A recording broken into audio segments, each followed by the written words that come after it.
drive, and the Titans, after a 34-yard run from Caden Carter, are 2nd and 9 after a 1-yard gain from Quincy Tori. So trips on the right in a bunch formation. One man on the left. They show blitz. Here they come, and a throw, and it is incomplete. Close, as he was looking for Arnold. I think he rushed his throw when he didn't really need to. Yep, yeah, he saw him open, but if he would have just let him continue on his route, Arnold would have turned around and been able to catch it. But, yeah, I think Caden just threw it way too early there. So after a very good start, a couple of iffy plays, and we'll see what they can do on 3rd and 9 here. From the pistol again, they're going to fake it and step it up as Carter rolling to the right side. He eluded one man. He'll throw, and he's got a man. It is caught. Still on his feet, and could go all the way. Tavian Smith into the end zone. No flag. Yeah, and they didn't make the indication at first, but it's going to be a touchdown, Titans. What a play by Carter. Yeah, well, and I think everybody was wondering if he had a knee down when he caught the ball. Yeah. And I think that's why everybody kind of hesitated a little bit, but he didn't and got up and managed to run his way all the way in. 49 yards on the touchdown. Coleman for the extra point, and it is up, and it is good. So it took them all of a minute and 21 seconds into this first quarter on a 4-play, 84-yard drive. The Titans strike first. They lead at 7-0. We'll come back with the ensuing kickoff right after this on Titan Football, a presentation of Backport Sports, Beck Bros Productions, and 810varsity.com. At Price Chopper, we're always chopping prices. We're here before the down, working hard to keep prices low for your family.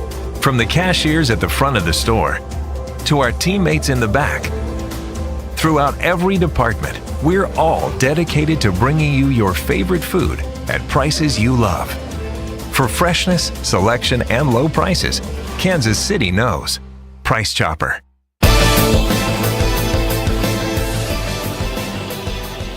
Welcome back out to Titan Stadium. Joel Becker, Jake Johnson, and the Lee Summit West Titans picking up where they left off last week at Lee Summit with the offense firing on all cylinders. Yeah, even that touchdown looked almost similar to the first touchdown of the game last week. Sebastian Coleman and the kick, and it'll come down about the 6-yard line, straight up the middle of the field. Breaks a couple of tackles and then hit and tackled as he got to the 29-yard line. Let's see, with the return was Gary Hill.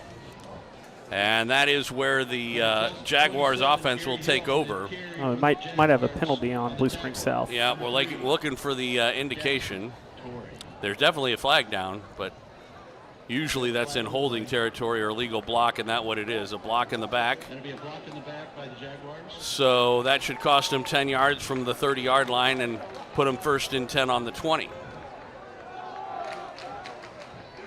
So both teams starting off with poor field position on their opening drive. It'll be a Jaguar first down on their own 20. And we will see what Aiden Wilhelm and company can do. Coach Horn described this as a pass-heavy offense. Yeah.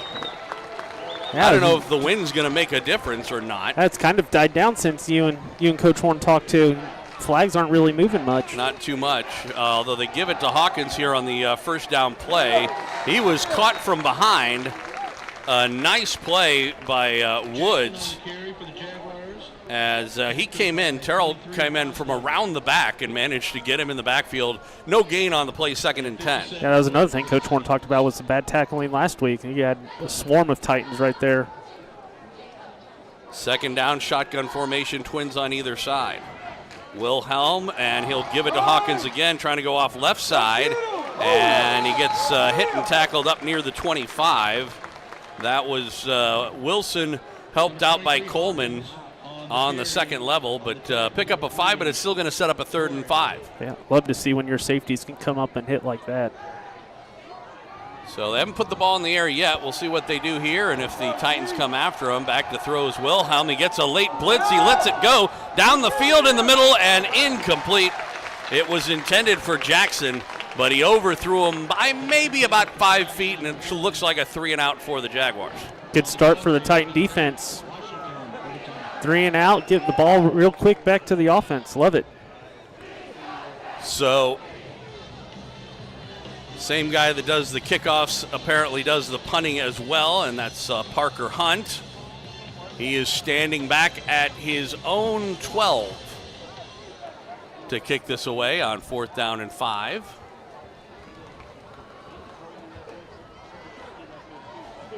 And he gets it away. It's going to come down, and Jackson Tori feels it over the shoulder at the 40-yard line, up to the 50, 45. Right down the far sideline, hitting tackled inside the 45 at about the 42.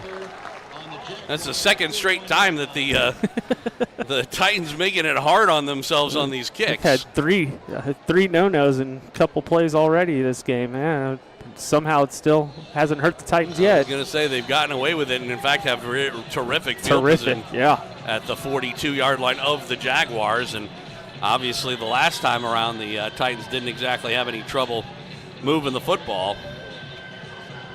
Although what it was 2 plays of around 50 yards, and then and then a couple of plays that didn't go anywhere. Yep. But hey, if you can do that, that's fine.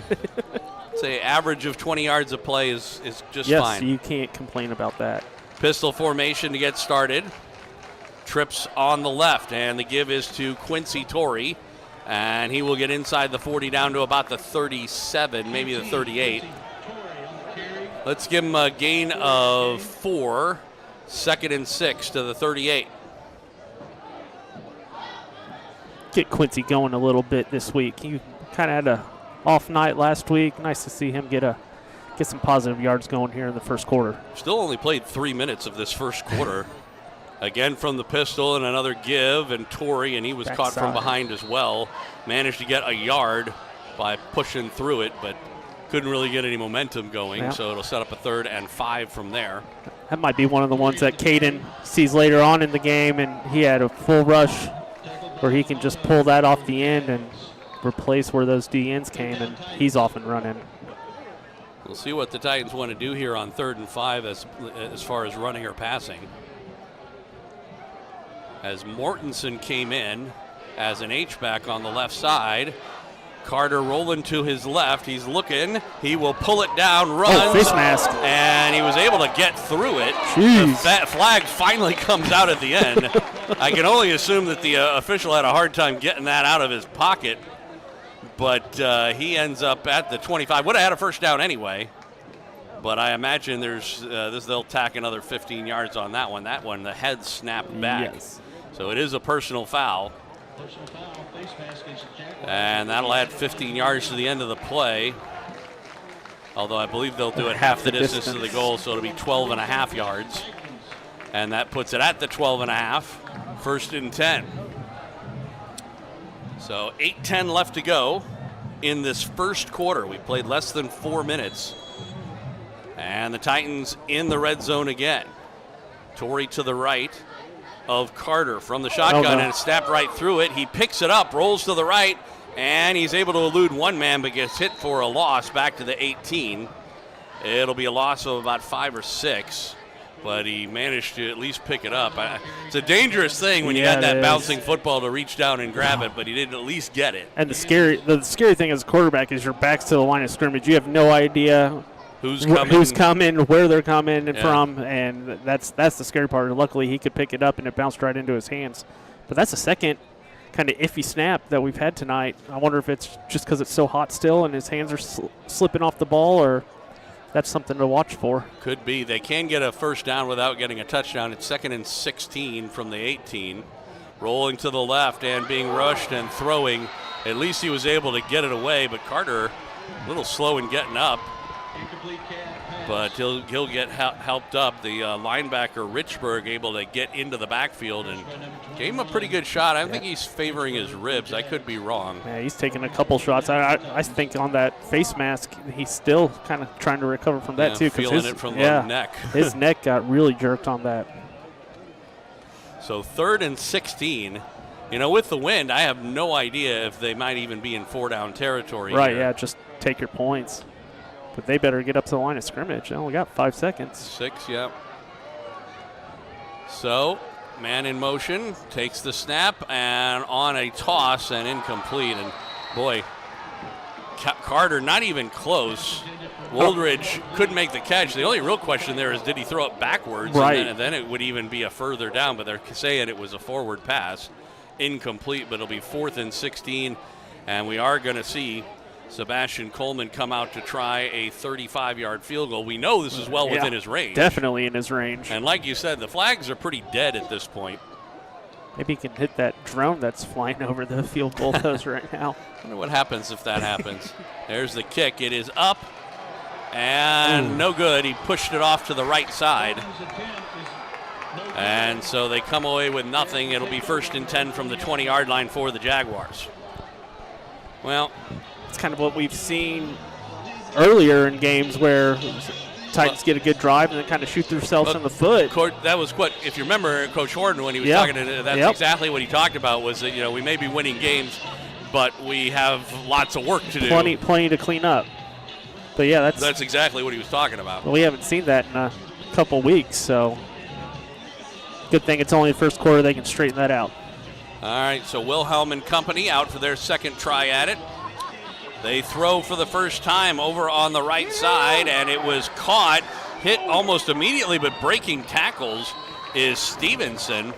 He was able to get up near the 25. It'll be a pickup of 4, 2nd down and 6. But that could have been a 1 or 2 yard game. Yeah, it should have been, but Coach Horn said it in your interview with him. They got some guys who can run through tackles. That was Ty Washington, who's usually a pretty sure tackler out there too. Yeah. So maybe now that it's happened once, they'll know a little bit better.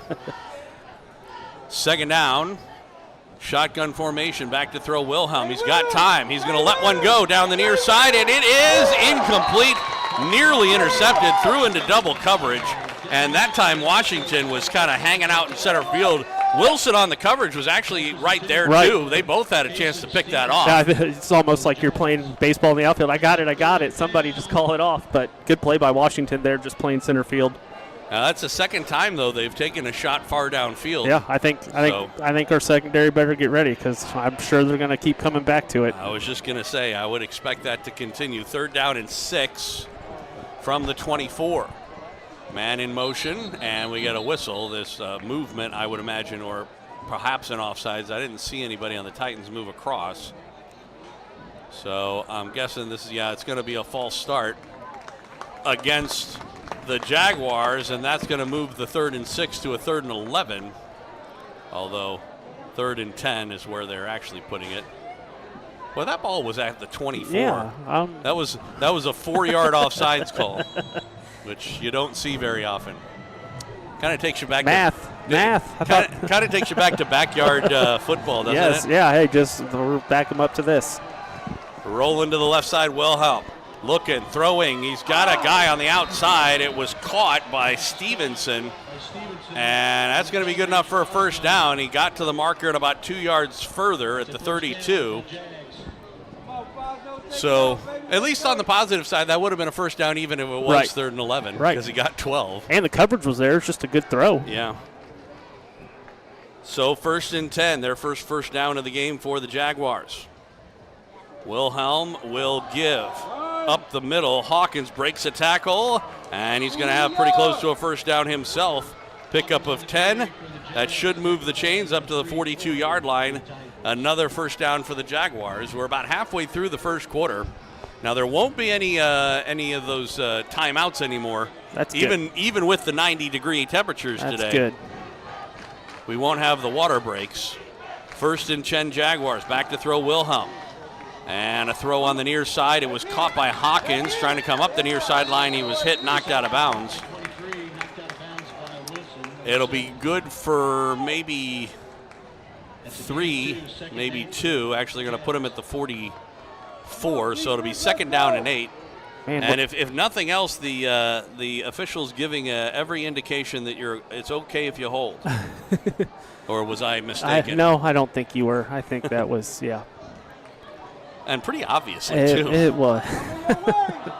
There's Hawkins up the middle, big hole. He gets hit. They did finally get him down.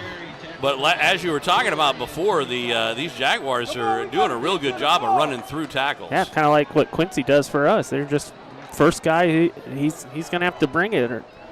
Grauberger eventually finished him off, but it'll be good for a first down, first time into Titan territory for the Jaguars. They trail it 7-0.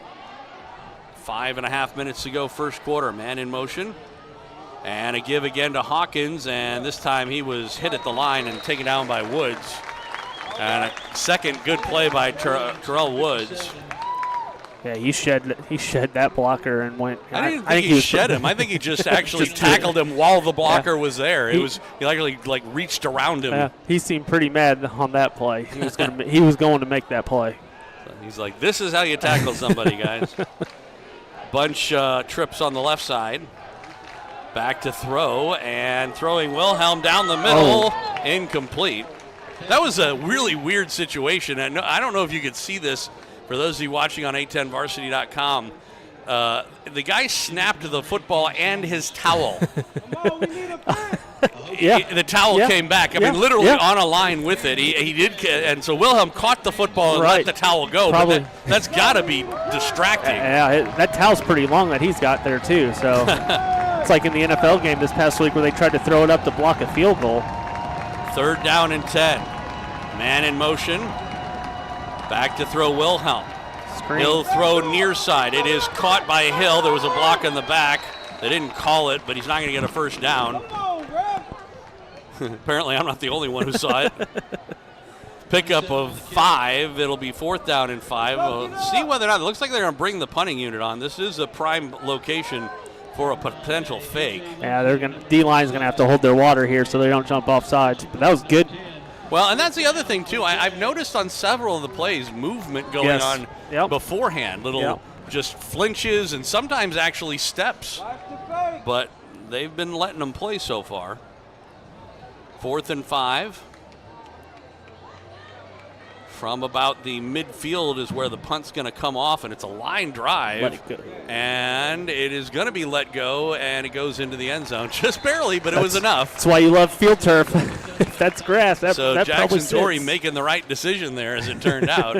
1st and 10 from the 20-yard line, although the Jaguars moving the ball for the first time in the game and actually are able to push the Titans back, although they did better when they started back here than they did when they started on Jaguar territory. Yeah, we like long field and big plays. That's Titan offense. 4:04 to go in this first quarter of play. Lee Summit West on top 7-0. Homecoming night, and also Class 5 championship reflection night. 2 of them. Yep.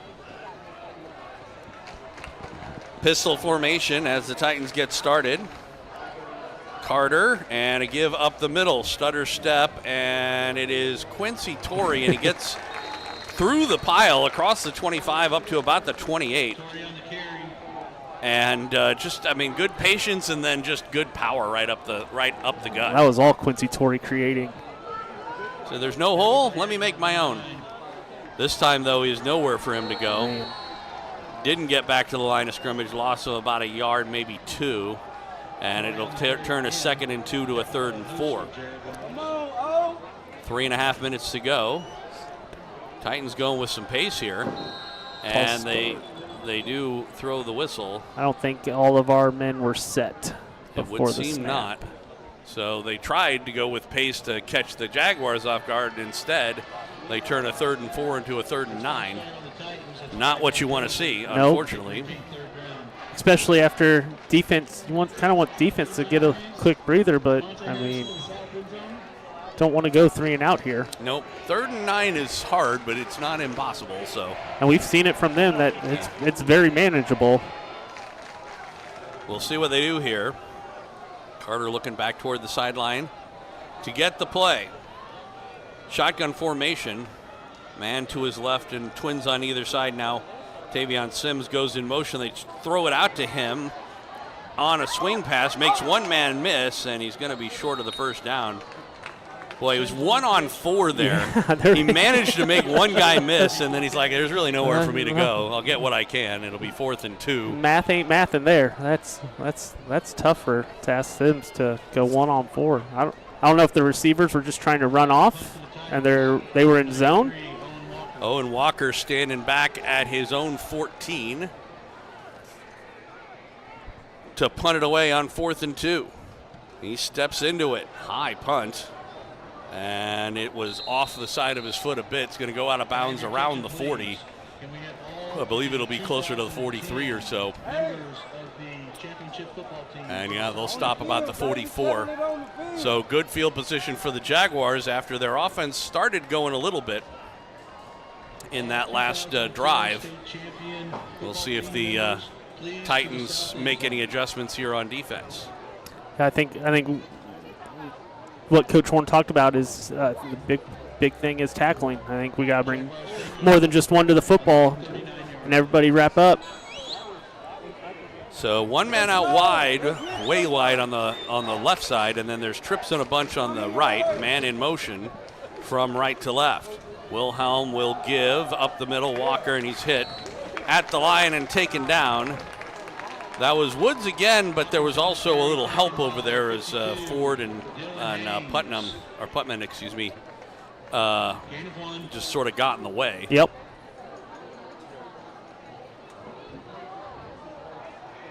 And so it'll be 2nd down. It was a pickup of 1, 2nd and 9.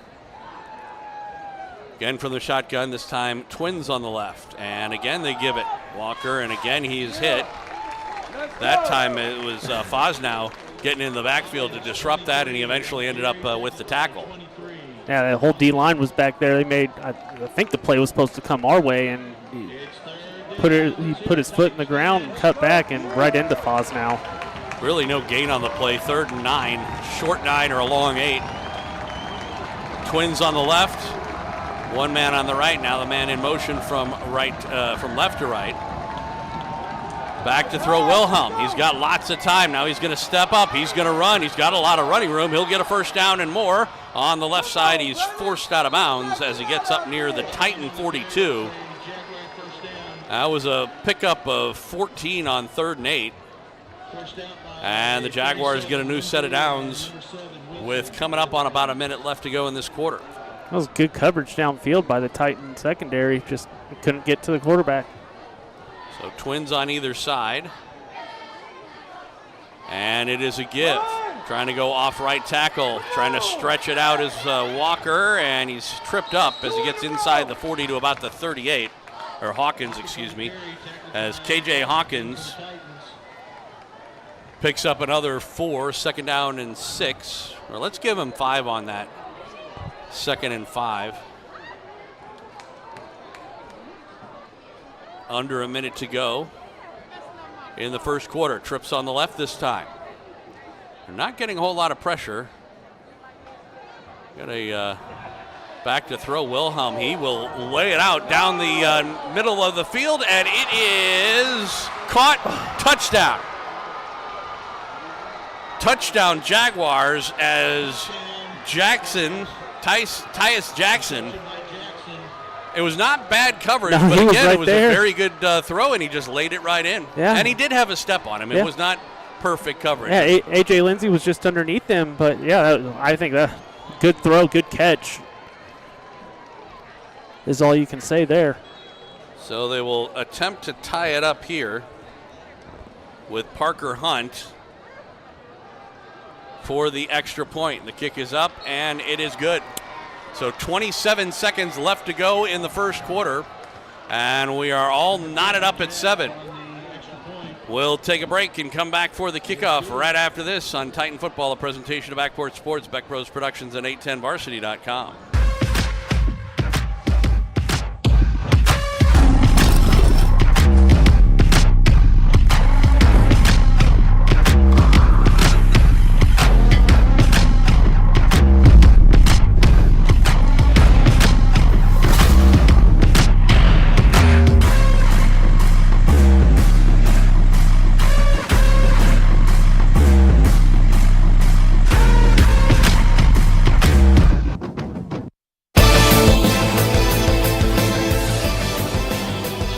Welcome back out to Titan Stadium. Joel Becker along with Jake Johnson. Lee Summit West and Blue Spring South all knotted up at 7, and the Titans on their opening drive marching down 84 yards to score, but have kind of stalled out offensively since then, and the Jaguars, who went 3 and out on their first drive, have gotten steadily better, coming up with a touchdown here. Pooch kick comes down, and it bounces to Sims at the 25.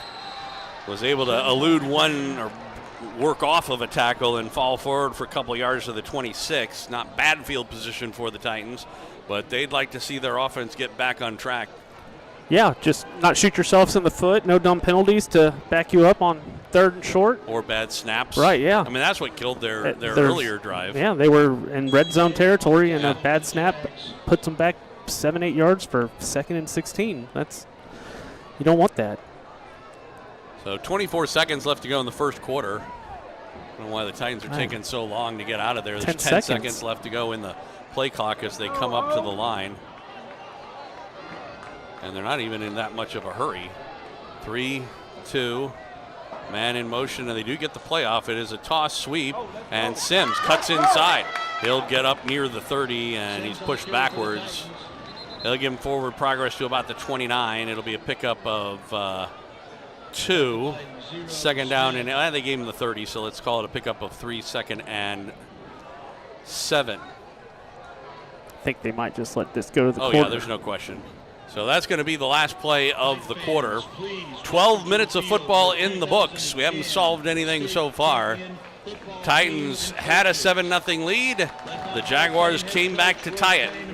We'll take a break and come back for the second quarter of play. 7-all our score on Titan Football, a presentation of Backcourt Sports, Beck Bros Productions, and 810varsity.com.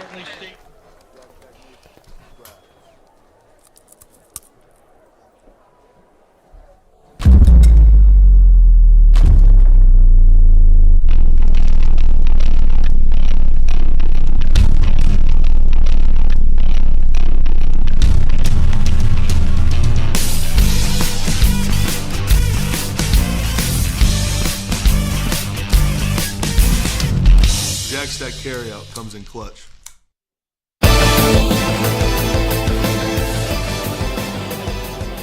Welcome back out to Titan Stadium. Joel Becker along with Jake Johnson. In between the quarter, they were showing some highlights on the scoreboard of one of the Class 5 championships. I'm assuming that was the 2010. Yep. Webster Groves in the dome. Like I said, we'll have highlights for you to listen to during halftime. Assuming time permitting, we'll have all of that. We'll also show you whatever homecoming festivities they decide to put up there at halftime, but we'll play you the highlights as well. It's kind of cool that the officials allowed Mark on the PA to finish it out and get the proper recognition for the 2010 team. Very, very classy. Good stuff. So we start the second quarter. Titans 2nd and about 8.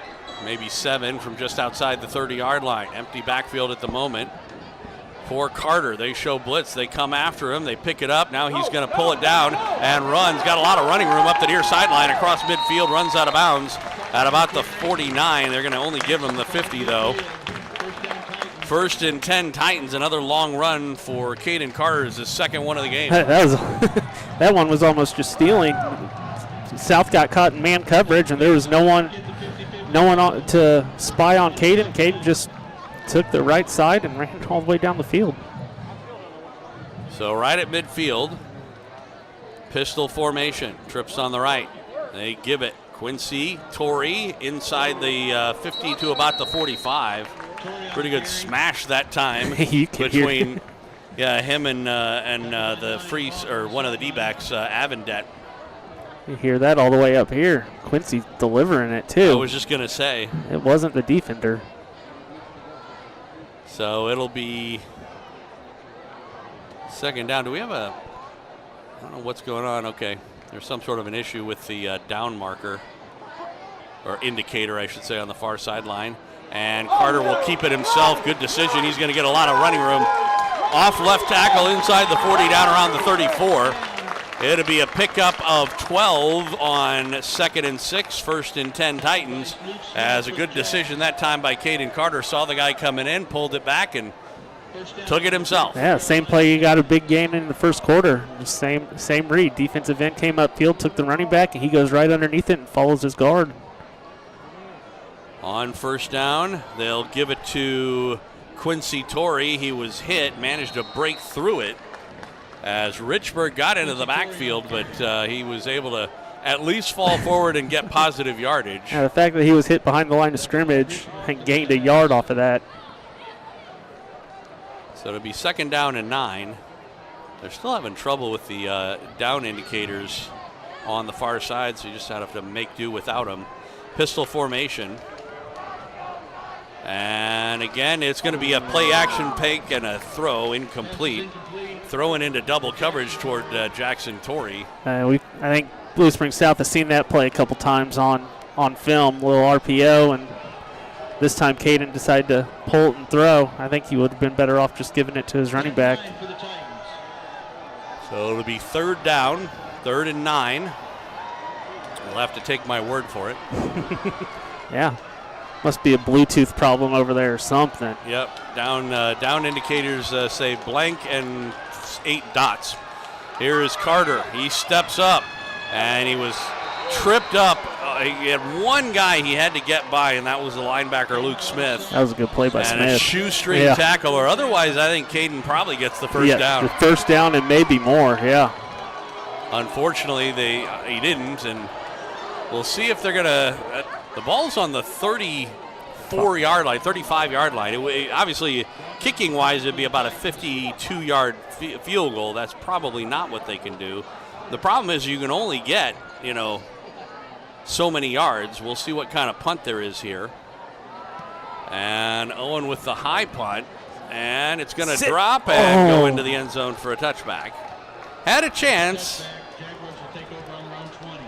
It's one of those where you want your punter to do the end over end and not that was a perfect spiral. Well, and it bounced and Wilson was right there, but it was just too much pace on it. Yep. And you never know where that. So that ends up being a 15-yard gain, and that's why a lot of folks were thinking, well, maybe they should just go for it. Yep. And I wouldn't have had a problem with that had they done that. No, especially if you convert on 4th and 10, that puts a lot of confidence into your offense, and maybe you can just kind of flip the script right there. Well, and Wilhelm and this Jaguar offense have been doing well the last few times, so I don't know if the difference in field position is going to be that worth that much. Right. So it is a give and left side. Once again, Hawkins with some good running room.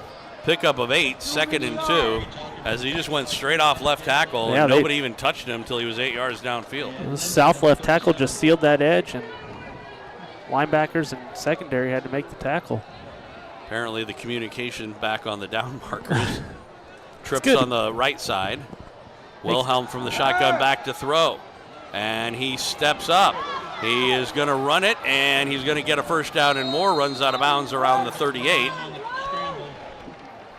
As Aiden Wilhelm didn't like what he saw, at least not as far as coverage was concerned, but he did like what he saw in terms of running room on the left side. Yeah, he got some quick pressure from Woods up the middle, and he could just step up, and he decided to take off instead of look downfield, which I don't blame him there. Trips in a bunch on the right side. Shotgun formation, and it is a play action slant and incomplete. Boy, Stevenson took his eye off the ball. He was ready to take off. Yeah, because he had some green turf in front of him. Yes, he did. But he, unfortunately for him, didn't secure it. It'll be 2nd and 10. Yeah, just an RPO again, and stops the clock with 9:24 left to go in the half. 7-all are scored. Twins on the right, one man on the left, now a man in motion from right to left. As a wingback is Hill. And it'll be a give. Hawkins, and he gets a hole and breaks a tackle, gets up near a first down. I believe he's going to be about a yard shy at 47-yard line. It'll be 3rd down and 1, and they've been. This Blue Springs South offensive line is pretty much having their way right now. They found something here, and yeah, the O-line is pushing back the Titans defensive line right now. Third down and less than a yard. It'll be a give. Hawkins, and he was hit, but he'll have enough. Well, I mean, we'll see where they spot it. One ref has him short. The one on the south side has him. The one on the near side actually does have his hand up as fourth down. Yeah. If they use his spot, and it looks like they will, I believe he's going to be short. They may come out and measure this. They're going to eyeball it first.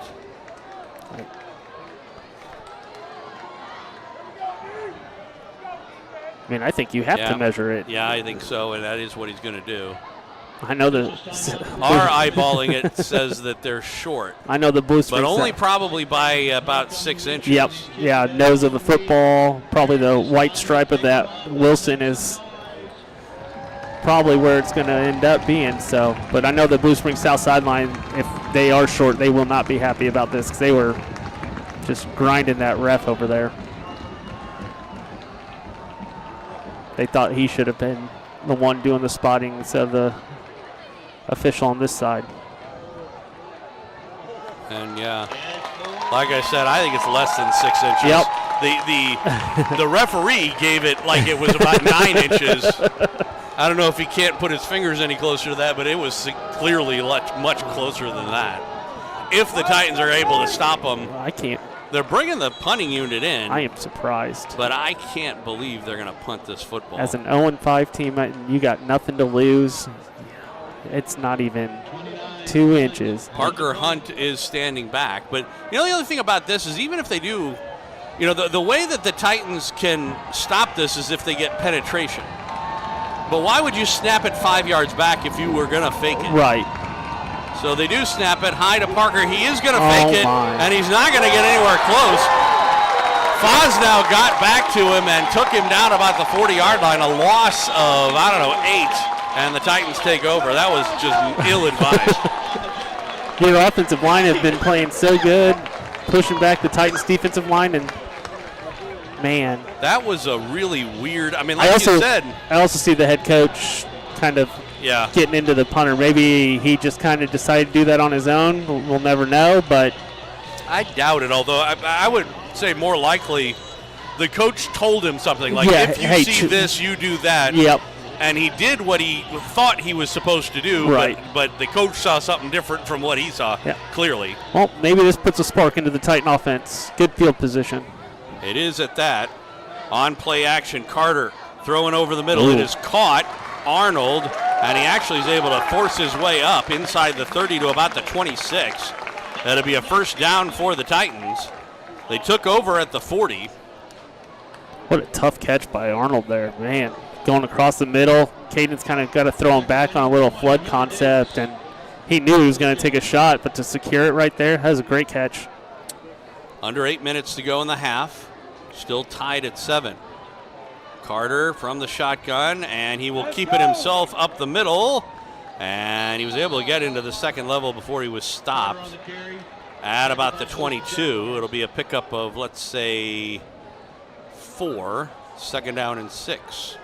It seems to be one of their better plays working tonight, just a little stretch power where he makes the read on the edge. If the defensive end crashes, he's going to give. If he comes upfield, he's going to go right underneath him. He has kept the ball more in this game than I've seen him in most of the ones in the past. Yeah, he seems really confident right now on making the correct read. And he also might be healthier than he's been in a while because you remember he was hurt earlier in the season. Yep. So that may have something to do with it. Man in motion, and it is a toss. Tavian Smith, as they got 2 guys in the general area. Quincy Tori was also over there. That's going to lose him a yard. And it'll be third down and 7. Trying to do a little misdirection. Didn't fool the Jaguar defense. They stayed right at home. Yep.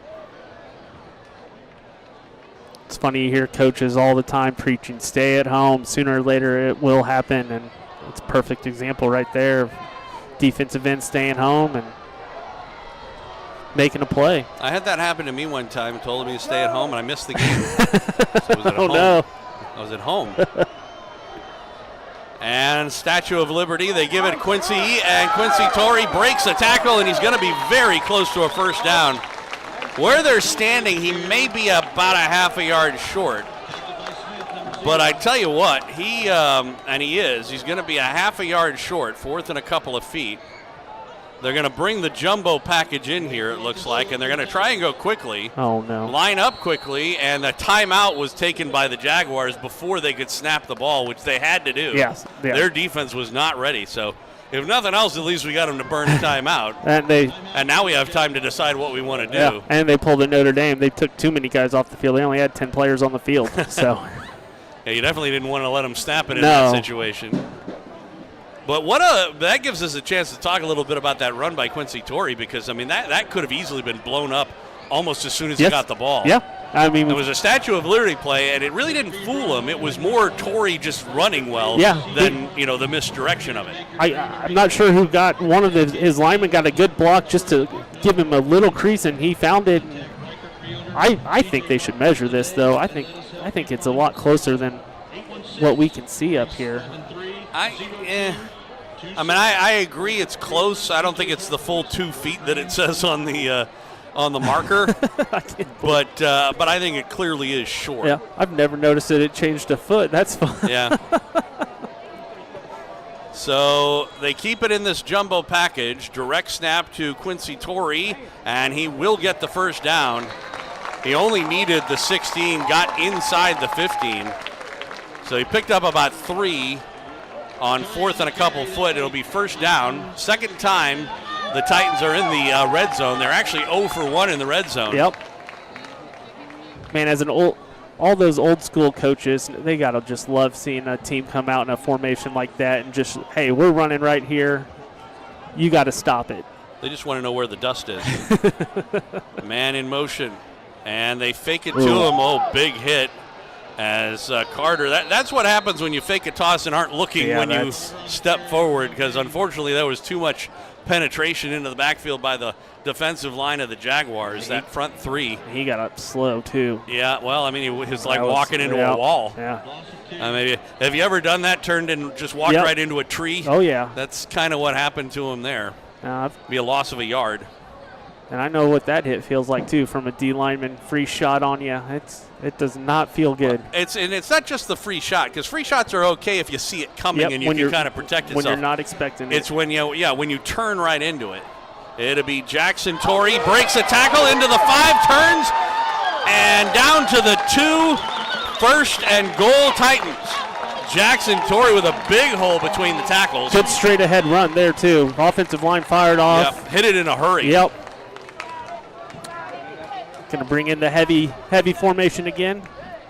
So direct snap. And Quincy Tori, touchdown. Touchdown Titans. As Quincy Tori from about 3 yards out, really 2.5. And the Titans retake the lead 13-7 with the extra point to come. Good answer. Good response. Defense, big 4th down stop on a fake punt, and then to go down 40 yards and get a touchdown. That's what we like to see. Coleman out for the extra point. Arnold puts it down. The kick is up, and it is good. 4:44 left to go here in this second quarter of play. Titans lead at 14-7. Back with the kickoff after this on Titan Football, a presentation of Backport Sports, Beck Bros Productions, and 810varsity.com. High school sports fans, check this out. 810varsity.com now brings live video game casts for more than 25 KC Metro schools all season long. Now you can watch and listen to the games live on your computer, iPad, or phone. Park Hill South, Miege, Aquinas, the Olathe and Blue Valley schools, and the list goes on and on. Plus, live scores, playoff brackets, rankings, and more. Get all the games live at 810varsity.com.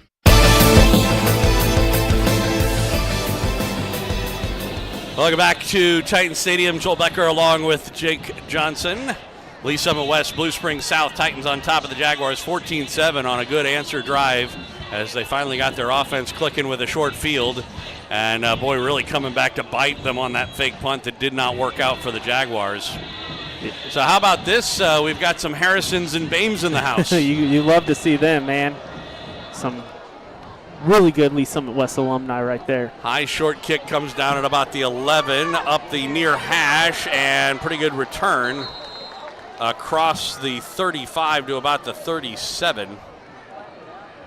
Good field position after the pretty good long return by Gary Hill. So we'll see what the Titan defense, whether or not the impressive performance by their offense actually helps to, kind of inspire them. Yeah, a lot of times that'll happen. Yeah, they kind of seem like just kind of going through the motions first, 12 minutes, 16 minutes of this game. We got twins on either side.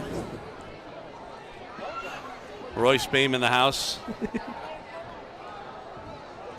Wilhelm from the shotgun, man in motion. And on the 1st and 10 play, they fake it, throw on the slant. It's Hill. He fumbled it, and it was caught by Fosnow. So it was a fumble, not an interception. But Hill got hit, lost the football, and it came right to Jackson. He just grabbed it out of midair, ended up falling down, so couldn't advance it. It's not a return, but wow, what a play.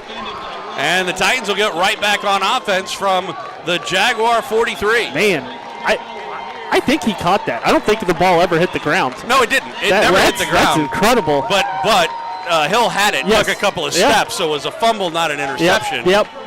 As opposed to one where it goes through Which the hands. As a quarterback, you don't want that interception on you. So. Well, either way, it's a change of possession, but still. Yep. So the Titans take over, leading at 14-7. The one thing I didn't ask Willie Horn was about playing against Blue Springs South in particular. Oh, yeah, because that's his former team, right?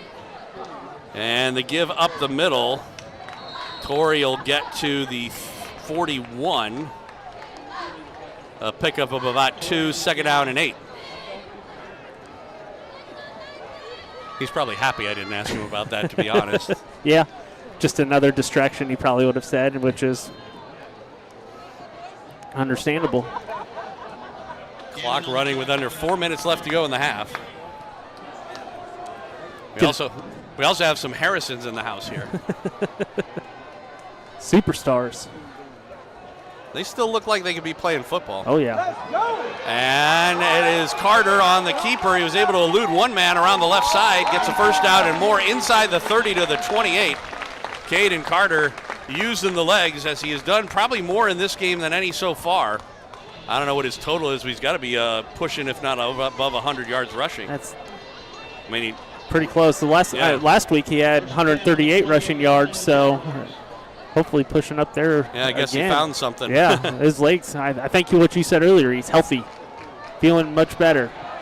1st and 10 from the Jaguar 28. Pistol formation. Twins on the right, 1H back to the right as well. They give, and up the middle, Tori breaks a couple of tackles, and Quincy gets inside the 20, down to about the, let's say 17. It'll be 1st and 10 Titans, and another good run right up the middle. Now, when you say breaks a couple of tackles, he ran through 3 just arm tackles from the south front. It's funny, they're looking like we were earlier in the game. Yeah. Right, yeah. It's a complete reverse, and it's all after that fake punt. Under 3 minutes to go in the half. The give again to Quincy Tori. This time they swarm, but he's still able to get positive yardage down to the 15. It'll be 2nd and 8 from there. Now you can take your time. You still got 2:30 left in the quarter. You got all the time in the world to get a score here. How's Mark Files doing on the PA? What do you think?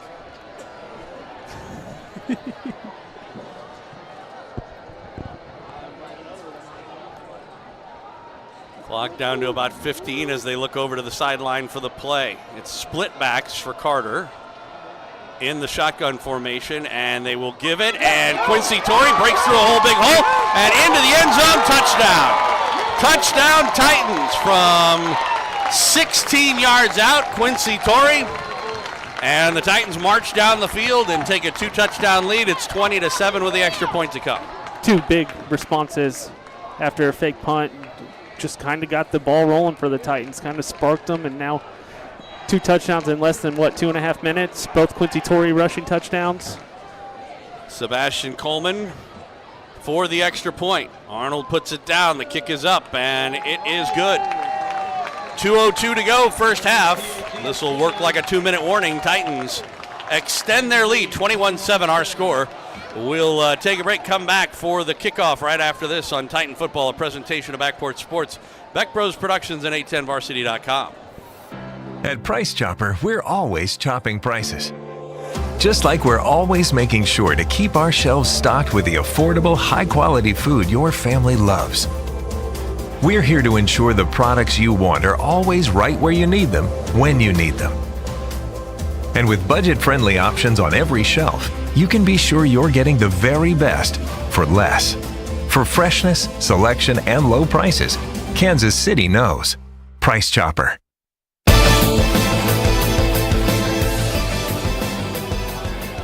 Welcome back out to Titan Stadium. Joel Becker along with Jake Johnson.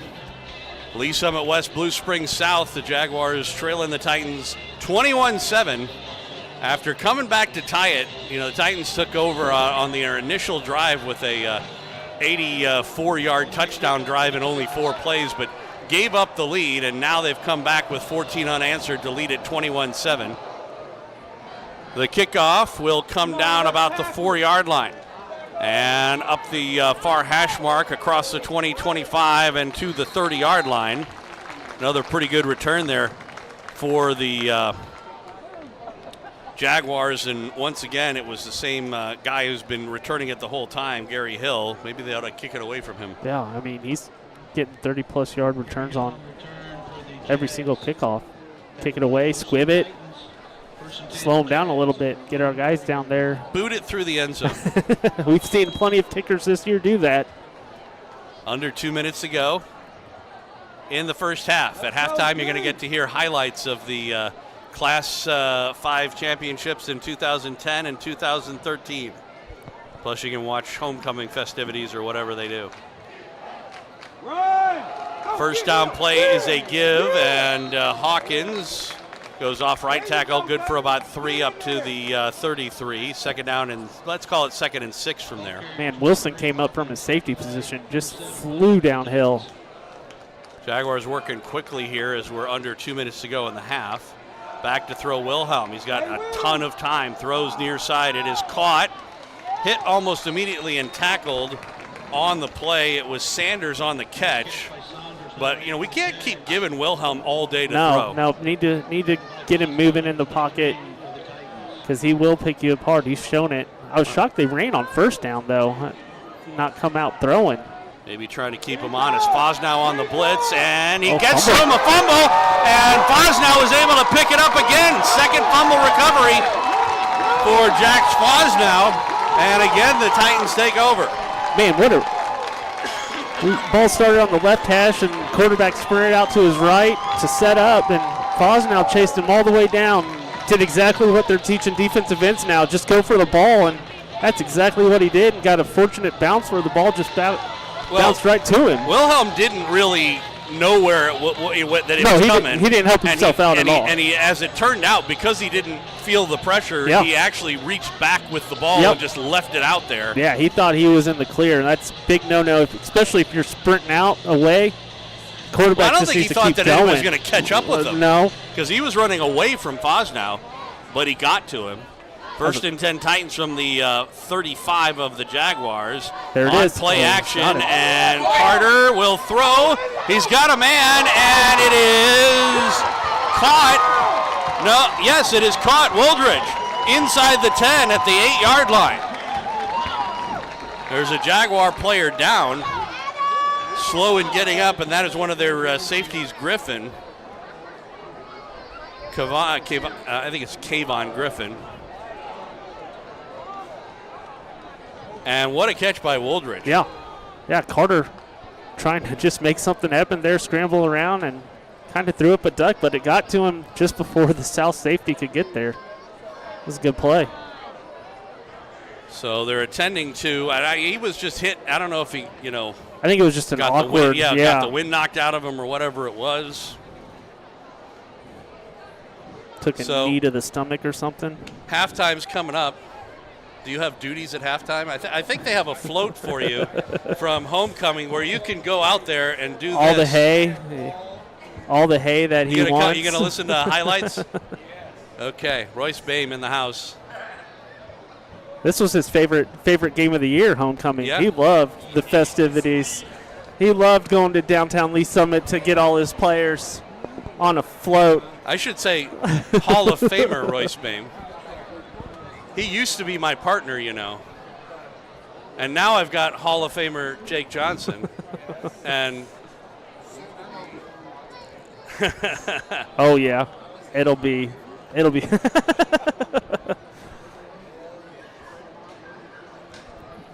he's still getting attended to down at the 8-yard line. It's about a minute 7 left to go in the first half. What's keeping you busy these days, Monty? You look like you could still be playing football.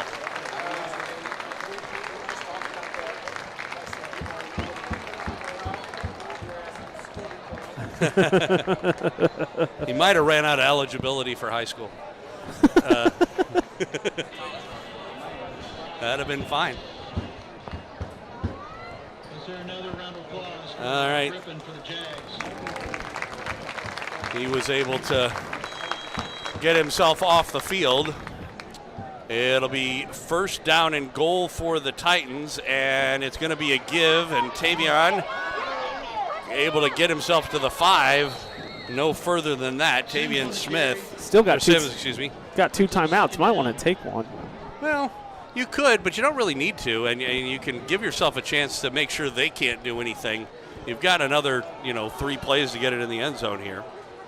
Man in motion again. They fake the toss this time. It's Carter keeping it. He'll get inside the 5, but only down to about the 3, and now you use that timeout. 33 seconds left to go in the half. And again, they still have another timeout left, so. Yeah, you can still run the ball or throw it, however. Right, that's what I mean. Yep. That's why you didn't take the timeout before, is because now you've got a third down play where you have anything open to you. You can, and I've always felt, as I second guess football head coaches, as I like to do, I like to second guess football head coaches while I'm up here in the booth. It's easy when we're up here. What I always like to do on these third down plays from real close in is always give yourself more than one option. That you give the quarterback the ability to move himself around and either throw. I think there's going to be one in our highlights. What I liked was Bill talking about the fact that it was the first one of the year. By the way, it was fun listening to Bill Warner calling those games with me, which you're going to get a chance to hear here at halftime, the Class 5 championships in 2010 and 2013. But I also liked him giving it to the officials. That's not so much in the highlights. I had to, I listened to the whole game to be able to pick those out. So I got to hear everything he said. Thank you. All right, on third down, Carter keeps it himself, breaks a tackle.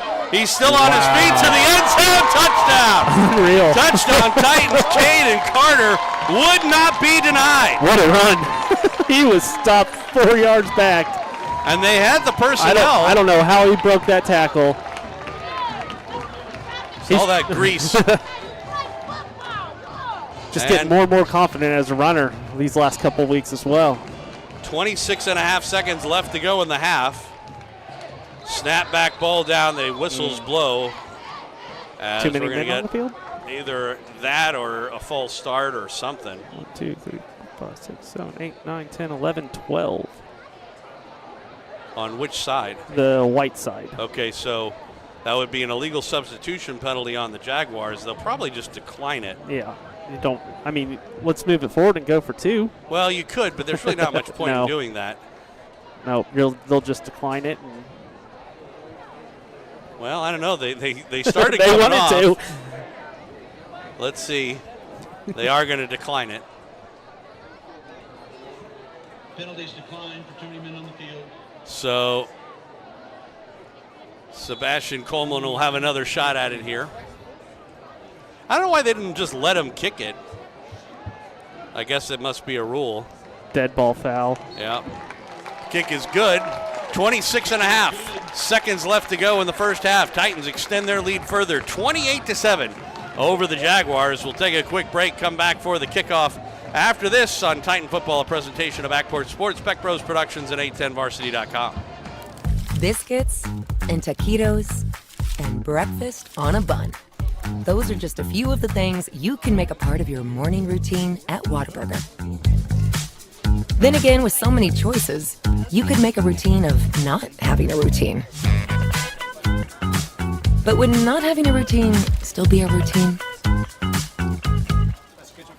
Chew on that for a while. Whataburger breakfast, just like you like it.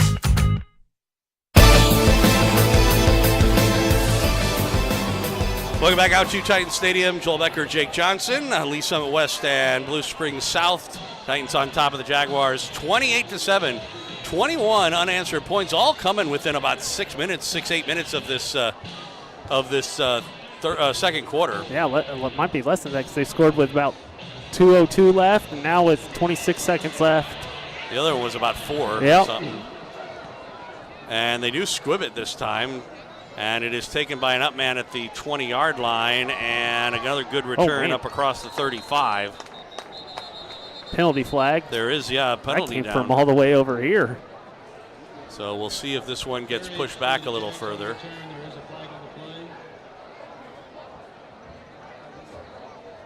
Man, what a change to the game on just one play.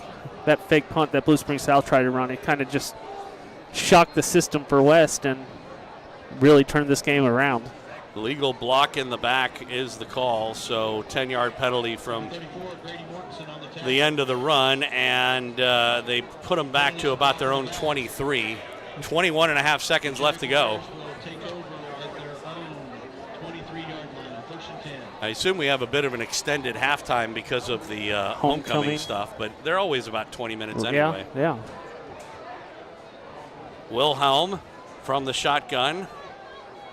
And they will hand it off. Hawkins doesn't get much up the middle. Goes between the guards, pickup of 3, and it looks like they're content with the regroup. To go to halftime and regroup. 7 seconds left to go.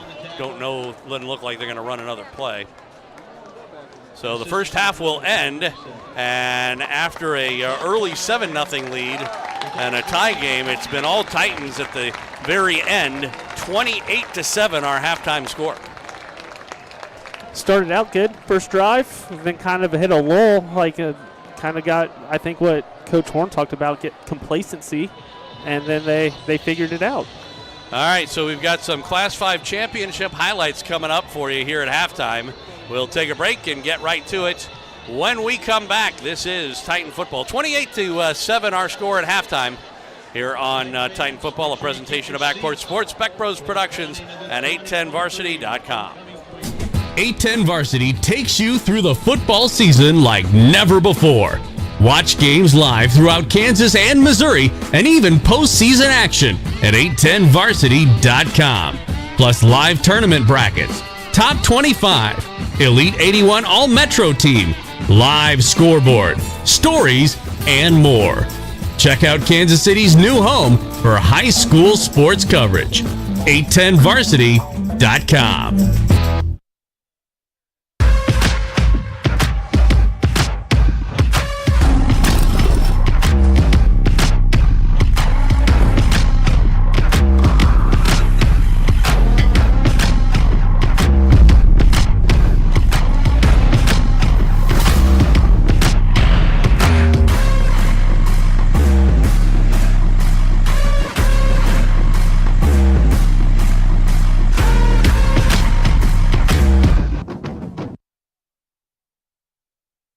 Coach here has always been a bacon and cheese Whataburger add jalapenos guy. Until now, because he just met Whataburger's Southern Bacon Double. Fresh beef patties, Monterey Jack and American cheese topped with crispy bacon, crunchy slaw, and a tangy Southern-style sauce.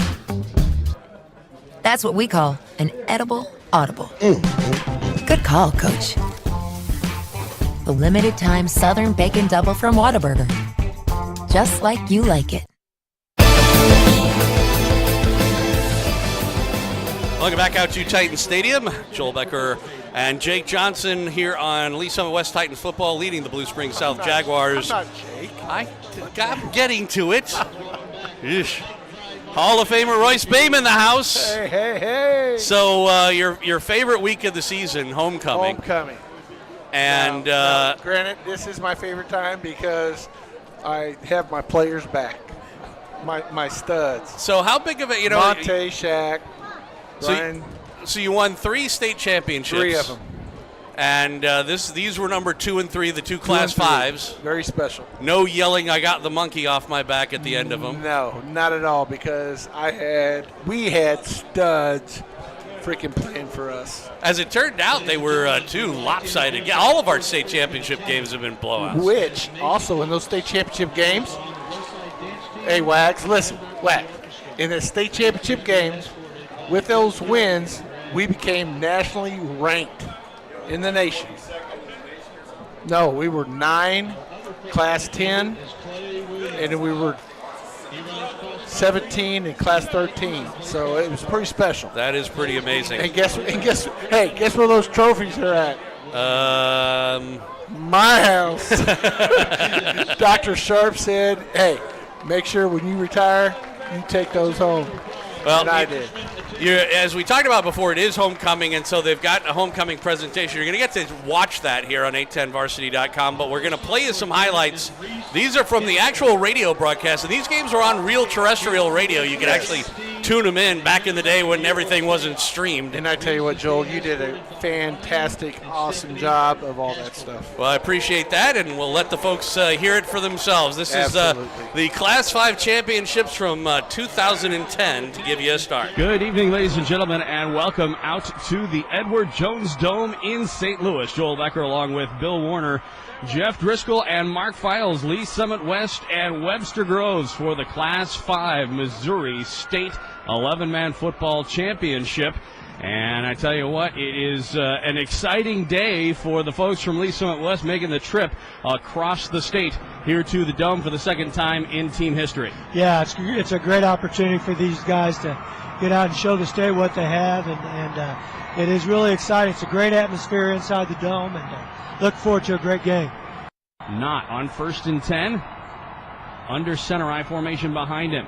A little trouble with the snap. Rolls there back, throws. He's got Harrison. It's caught. Touchdown. Touchdown, Titans. Shaq Harrison ran a great route. What he did was he was real wide on his alignment, faked a post route, which ran towards the goalpost, and cut it back outside. Luke had time to throw and just threw a great ball. Titans something to cheer about. They take the lead 9-7, extra point to come. Clements out to try and give the Titans a 3-point lead. Hartnett is the holder. Murray is the long snapper. Snap back, got it down. The kick is up, and it is good. So with 5:26 left to go here in the first half, the Titans come back and take their first lead of the game. They lead it 10-7. Third and we'll call it 14. Back to throw Simmons. Looking over the middle. He's got a man. It is intercepted. Picked off by the Titans. This is Brendan Miller trying to go straight up the field, and he's hitting tackle around the 34-yard line. Big break here for the Titans. They're making their own breaks as Brendan Miller over the middle, kind of playing in a center field, jumped the route and made the pick. Yeah, Brendan Miller's their nickelback they bring in this situation. He's like a free safety back there. They didn't account for him throwing the football. Tried to throw a post route, and he just stepped right in front of the receiver. The other thing is the quarterback was telegraphing. I mean, he locked on from the get-go, from the snap. He found that receiver. He knew who he was going to throw to. He never looked away. He never looked any place else for to see if anybody else might be open. So that helped Brandon out, too. You think that sophomore's pretty excited right now? 1st and 10, Titans from just inside the 35-yard line. They come out in the spread formation. See if they go for everything after the turnover. Well, they play action. Back to throw is not. He will go over the middle, and he has a man. It's caught by Harrison inside the 5, down to the 3-yard line. 1st and goal for the Titans. I'll tell you what, that was another great route. He faked the flag route, which I thought he was open on that, and then cut back underneath the safety. He was playing very deep and was wide open right down the middle of the field. I agree with you, Bill. I'll tell you what, I thought Luke missed him on the flag route. Yeah, I did too. This first half has been the Shaq Harrison show. We haven't seen this nearly so much out of him in any game this season. And he's already come up with a touchdown catch and about 3 other big catches for the Titans. 1st and goal from the 3. Under center, double tight this time. They'll toss it to Strickland. He is in the end zone. Touchdown. Touchdown Titans on the left side. Had a big hole to run through. First carry of the day for Marcus, and it gets him 6 points. 16-7 with the extra point to come. Great job of blocking right there. They just got hits on everybody, and there was a big hole. He went through the line untouched. Easy touchdown. Well, the Titans in this game were trailing 7-0 at one point, have come back, this time off a turnover, but all in the second quarter have come up with 16 points, hopefully 17 with Clements out for the extra point. Hartnett, the holder, puts it down, the kick is up, and it is good. How big was that fake punt a while back? How big was the interception? They're all big. It's a state championship game. 17-7 our score. 2:19 left to go here in the first half. 11 seconds left. Third down and 10 for the Titans. Not from the shotgun. They're only rushing 4 this time. Come on a stunt. Rolling out right side is not. He's looking to throw. Now he will throw. He's got a man. It is caught. Turns into the end zone. Touchdown. Touchdown Titans. Keith Marks. No time on the clock. 23-7 the extra point to come. Clements to try and make it a 24-7 lead. To end the first half. Puts it down. The kick is up. It is high. It is long. And it is good. And the Lee Summit West Titans have extended out with 24 unanswered points in the second quarter to take a 24-7 halftime lead over the Webster Grove Statesmen. Titans haven't thrown a pass in the second half yet. They are in a passing down this time as Marks comes in and LaPietra goes out. They're trying the screen. They get it to Session. He's got the catch up at the 40, across the 50, big hole inside the 40, breaks the tackle down to the 30, 25, 20. Will he go all the way to the 5 to the end zone? Touchdown! Touchdown Titans! Great call, great run.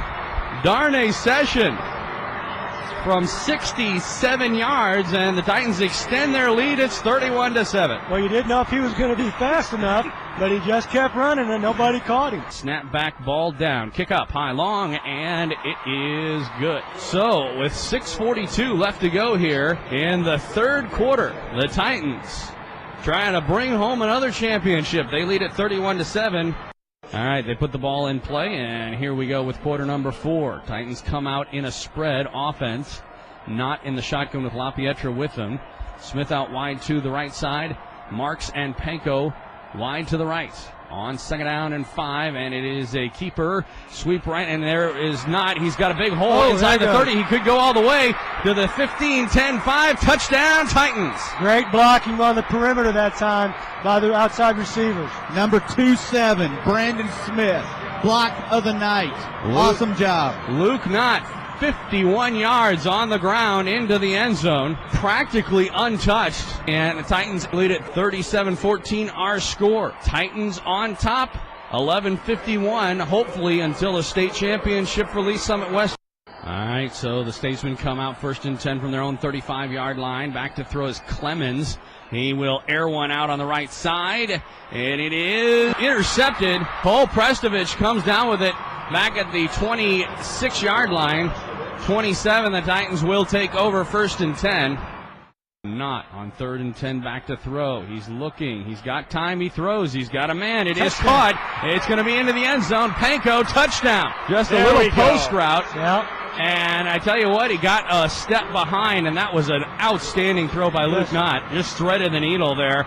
So once again, the Titans able to answer a Webster Grove score. Trying to make it a 44-21 lead is Brad Clements. Hartnett, the holder, puts the ball down. The kick is up, and it is good. So with 5:16 left to go in regulation time, the Titans strike again. Another long pass, this one from Luke Knott to Austin Panko, and they lead it 44-21. Clock down under 25 seconds now, and they will not need to run another play. I tell you what, guys, in coaching, this is the greatest feeling you can have right here. Fans are whipping it up, down to 5, 4, 3, 2, 1. And the Lee Summit West Titans have won their second state championship in school history in only 7 years. This time the Class 5 title as they defeat the Webster Grove Statesmen 44-21, our final score. Welcome back out to Titan Stadium. Our highlights from the 2010 Class 5 championships. And I got the Harrisons listening to these. What did you think about that? Listening, does that take you back or what? Man, bring back a lot of memories. It was a blessing to play in that game and win that state championship with my brothers. And to hear that is just, nostalgic. It was. Did you remember just how lopsided a game it was?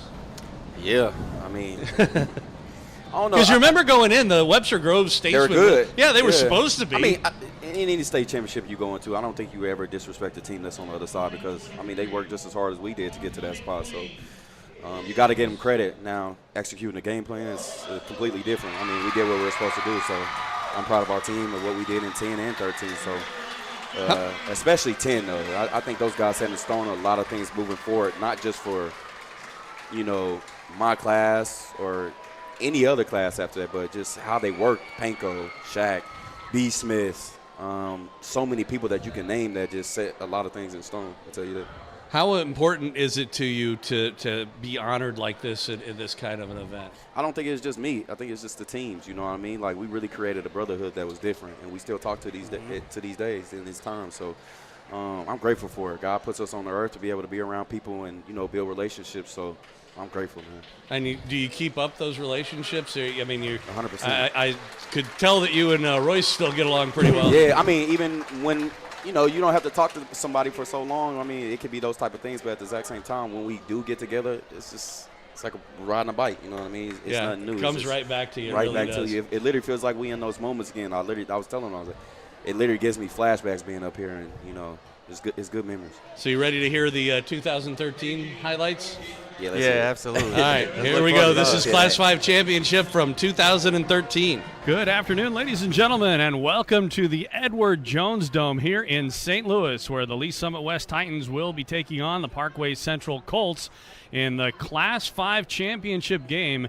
From the shotgun, and it is Clemens on the keeper. He's open into the 30, 25, could go all the way, 15, 10, touchdown, Titans. Brenner Clemens from 45 yards out just went around the right side on the quarterback keeper wildcat formation. The Titans strike first. It's 6-0 with the extra point to come. Fake that play they just ran up the middle and kept the ball to the outside and showed a lot of speed getting around the corner to the end zone. So Brenner Clemens taking his first snap in the quarterback position of the game, and the Colts had no answer. Martin for the extra point. Donnelly to snap, May to hold, and it's a low snap. May gets it down. The kick is up, and it is good. Good job there by Nathan May to get that ball down, and Martin boots it through. So we played half of the first quarter, 6:05 to go. Titans strike first. They lead at 7-0.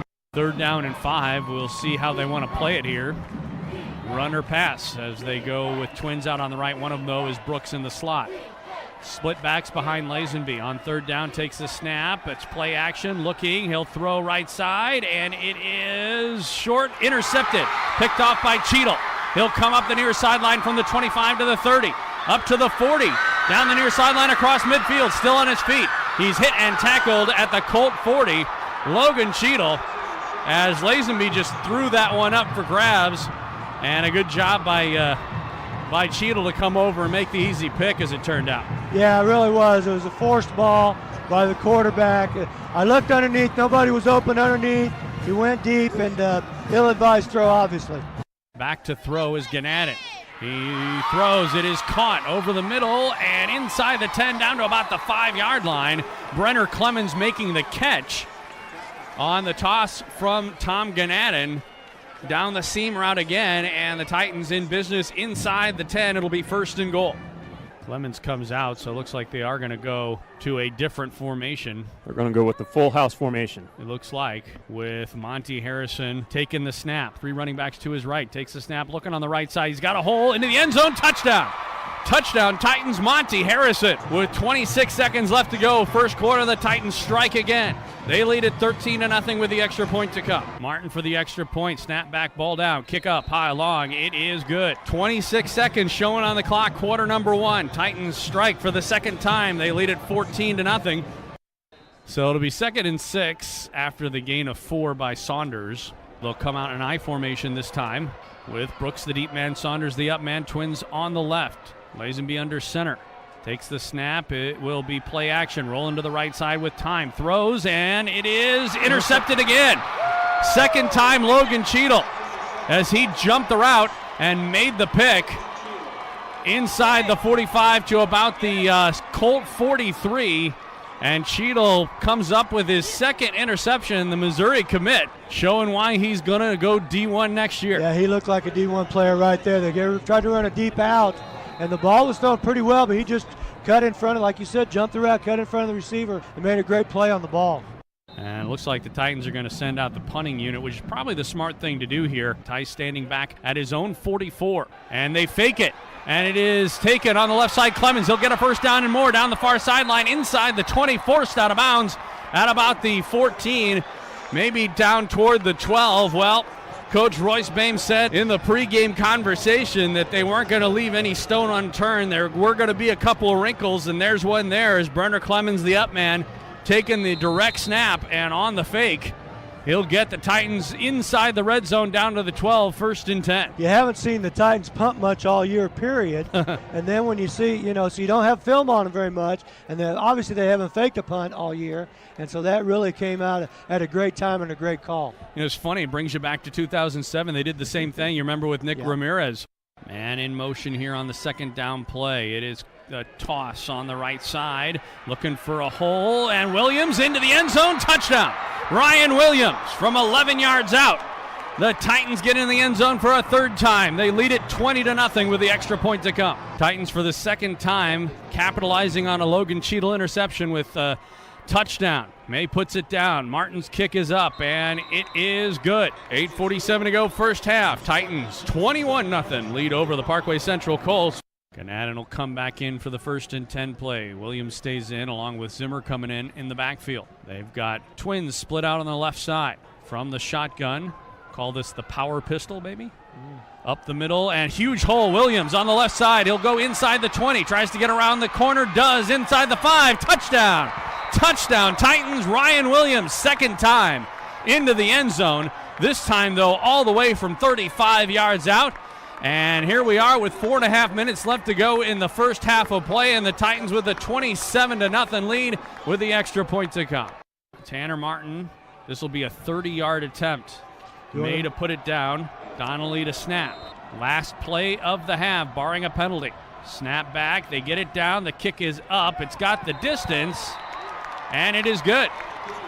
So Tanner Martin kicks a field goal as the half expires, giving the Titans the 30-7 lead after 2 quarters of play.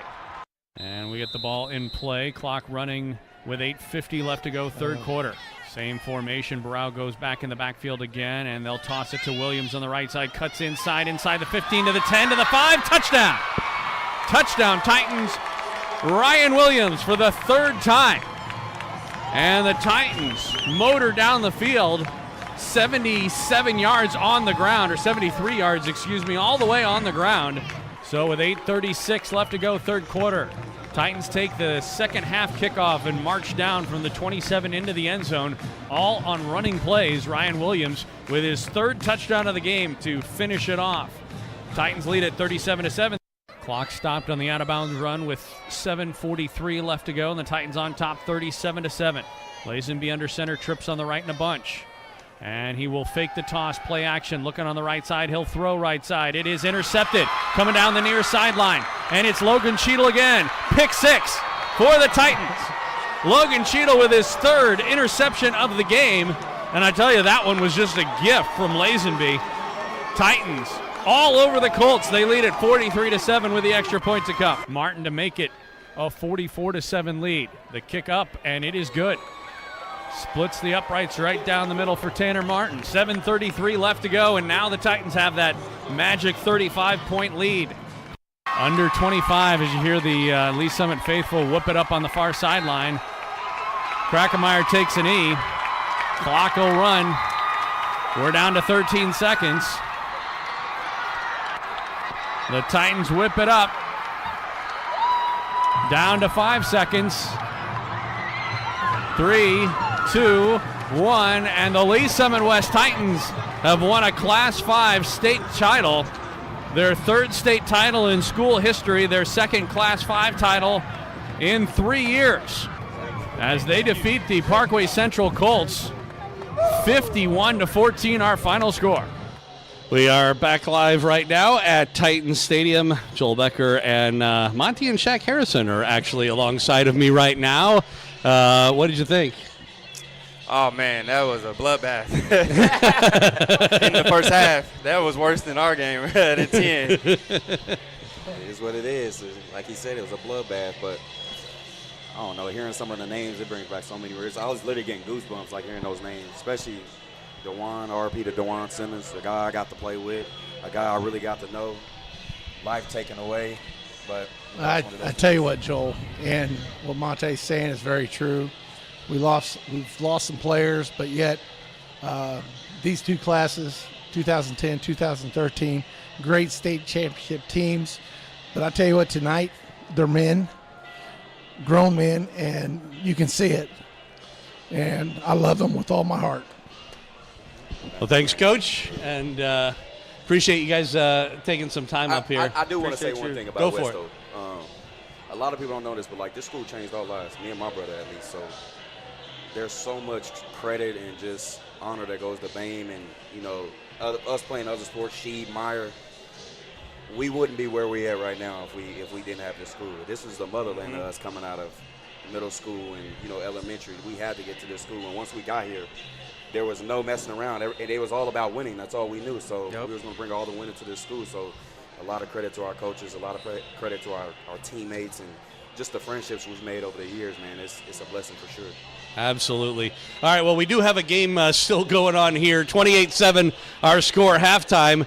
The Titans on top of the Blue Springs South Jaguars. That probably sounds pretty good to you guys, too, by the way. I love that. Sounds amazing. All right, we'll take a quick break. Hey, tell Coach Horn we're sorry about his alma mater, so he'll be okay. I'm sure he's okay with it. In good spirits. All right, we'll take a quick break. Come back for the second half kickoff right after this on Titan Football. A presentation of Backport Sports, Beck Bros Productions at 810varsity.com. High school sports fans, Trent Green here, and when I want the latest scores and news, there's only one place I go, 810varsity.com. Live scores, features, brackets, and even watch games live on the laptop, phone, or mobile device. Watch the Lee Summit, Blue Springs, and Park Hill schools, Blue Valleys, Olathes, Rockhurst, Miege, Lansing. The list goes on into Missouri and Kansas. And playoff broadcasts too, plus top 25, awards, and more. Check it out now, Kansas City's home for high school sports, 810varsity.com. Welcome back out to Titan Stadium. Joel Decker along with Jake Johnson back here at the stadium after a fun halftime of highlights from 2010 and 2013. And it was good to see the Harrisons as well as Coach BAME. Superstars. Yeah, oh, absolutely. Superstars, man.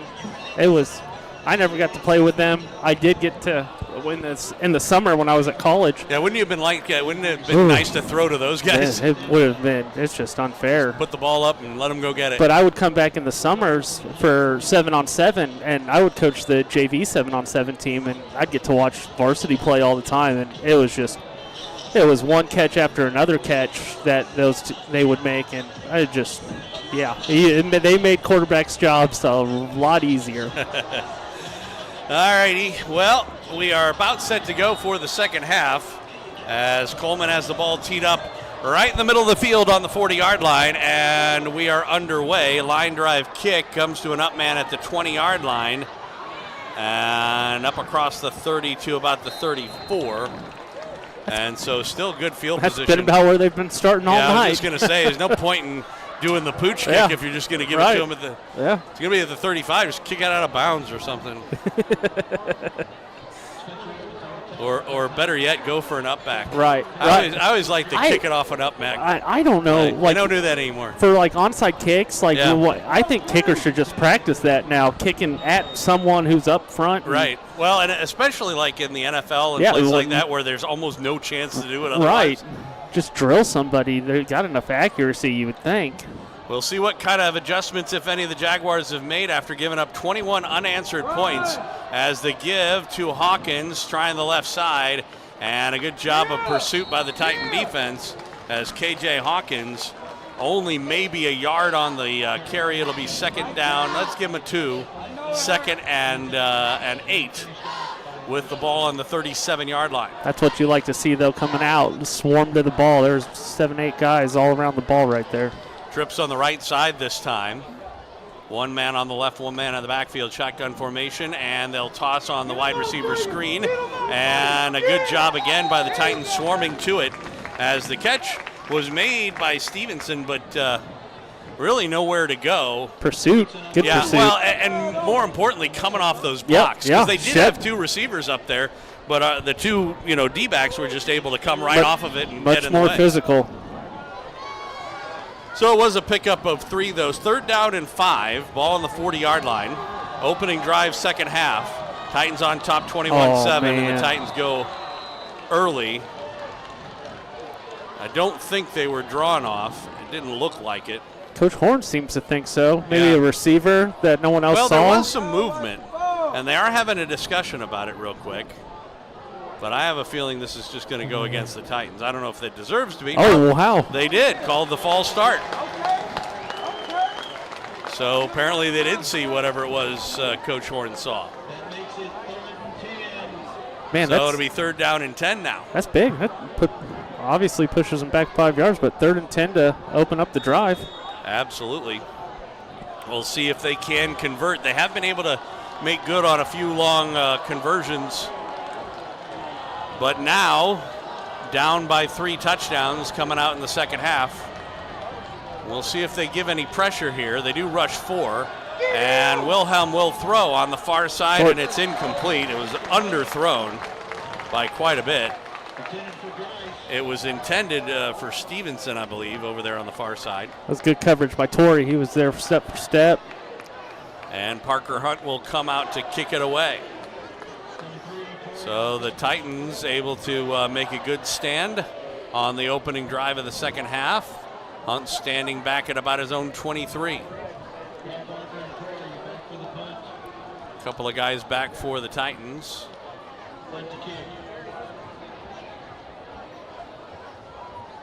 And the snap and the kick. High and short. Fair catch called for and made by Jackson Tori at about his own 37, 38-yard line. And almost didn't have the room to make it. Right, man. That's got to be one of the scarier plays as a returner. Just back there. Sometimes you got someone back there with you, but usually you're all by yourself. And yeah, you hope that your teammate can give you a little help there. I mean, you're just calling out what's going on. Yeah, but, I mean. But, yeah. 10 out of the 11 guys are coming down just. So Titans take over on offense from their own 37. On first down, the give up the middle, and it's Quincy Tori, and he picks up 3 to the 40-yard line. 2nd down and 7. The Titans came out on a 4-play, 84-yard drive to start the game off, but then kind of sputtered the next 3 or 4 drives as the Jaguars came back and tied it. Yeah. Since then, though, it's been touchdown after touchdown, including a couple of turnovers.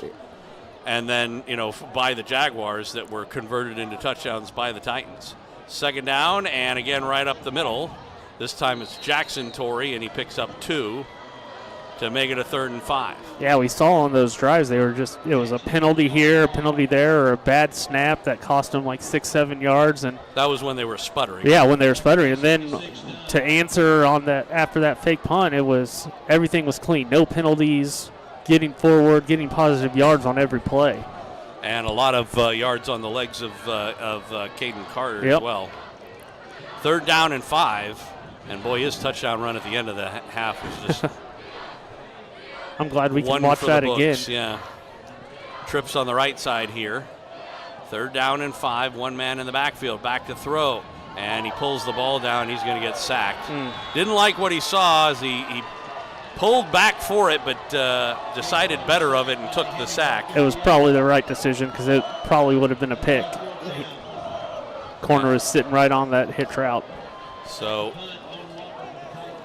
sometimes you live to fight another day, especially the way their defense played on that first drive anyway. Owen Walker standing back on his own 20-yard line. It'll be 4th and about 13 after the sack. And the kick, a little bit of contact. They didn't throw a flag, and it takes a Titan bounce. Boy, that receiver or the returner. Get away from it. I was just going to say he lived dangerously, but got away with it. The ball comes to rest at about the 23. Was he just hoping that a Titan player would touch it? and then he could pick it up and try, just because after a Titan player touches it, it's basically it'll go back to there. That would be my only guess. Well, I mean, I was going to say, I mean, he could have picked it up himself, right. But it would have been real dangerous. They mark it at the 24 as the Jaguars will take over there. 8:41 to go in the third quarter. Titans on top 28-7. So early on, we played less than 4 minutes of the second half. You've got twins on either side in a bunch formation. One man in the backfield, and we get a false start. Man. And, they've done that a few times. Hawkins, and he just sort of went early. Although he didn't move his feet, he turned his shoulders. Yep.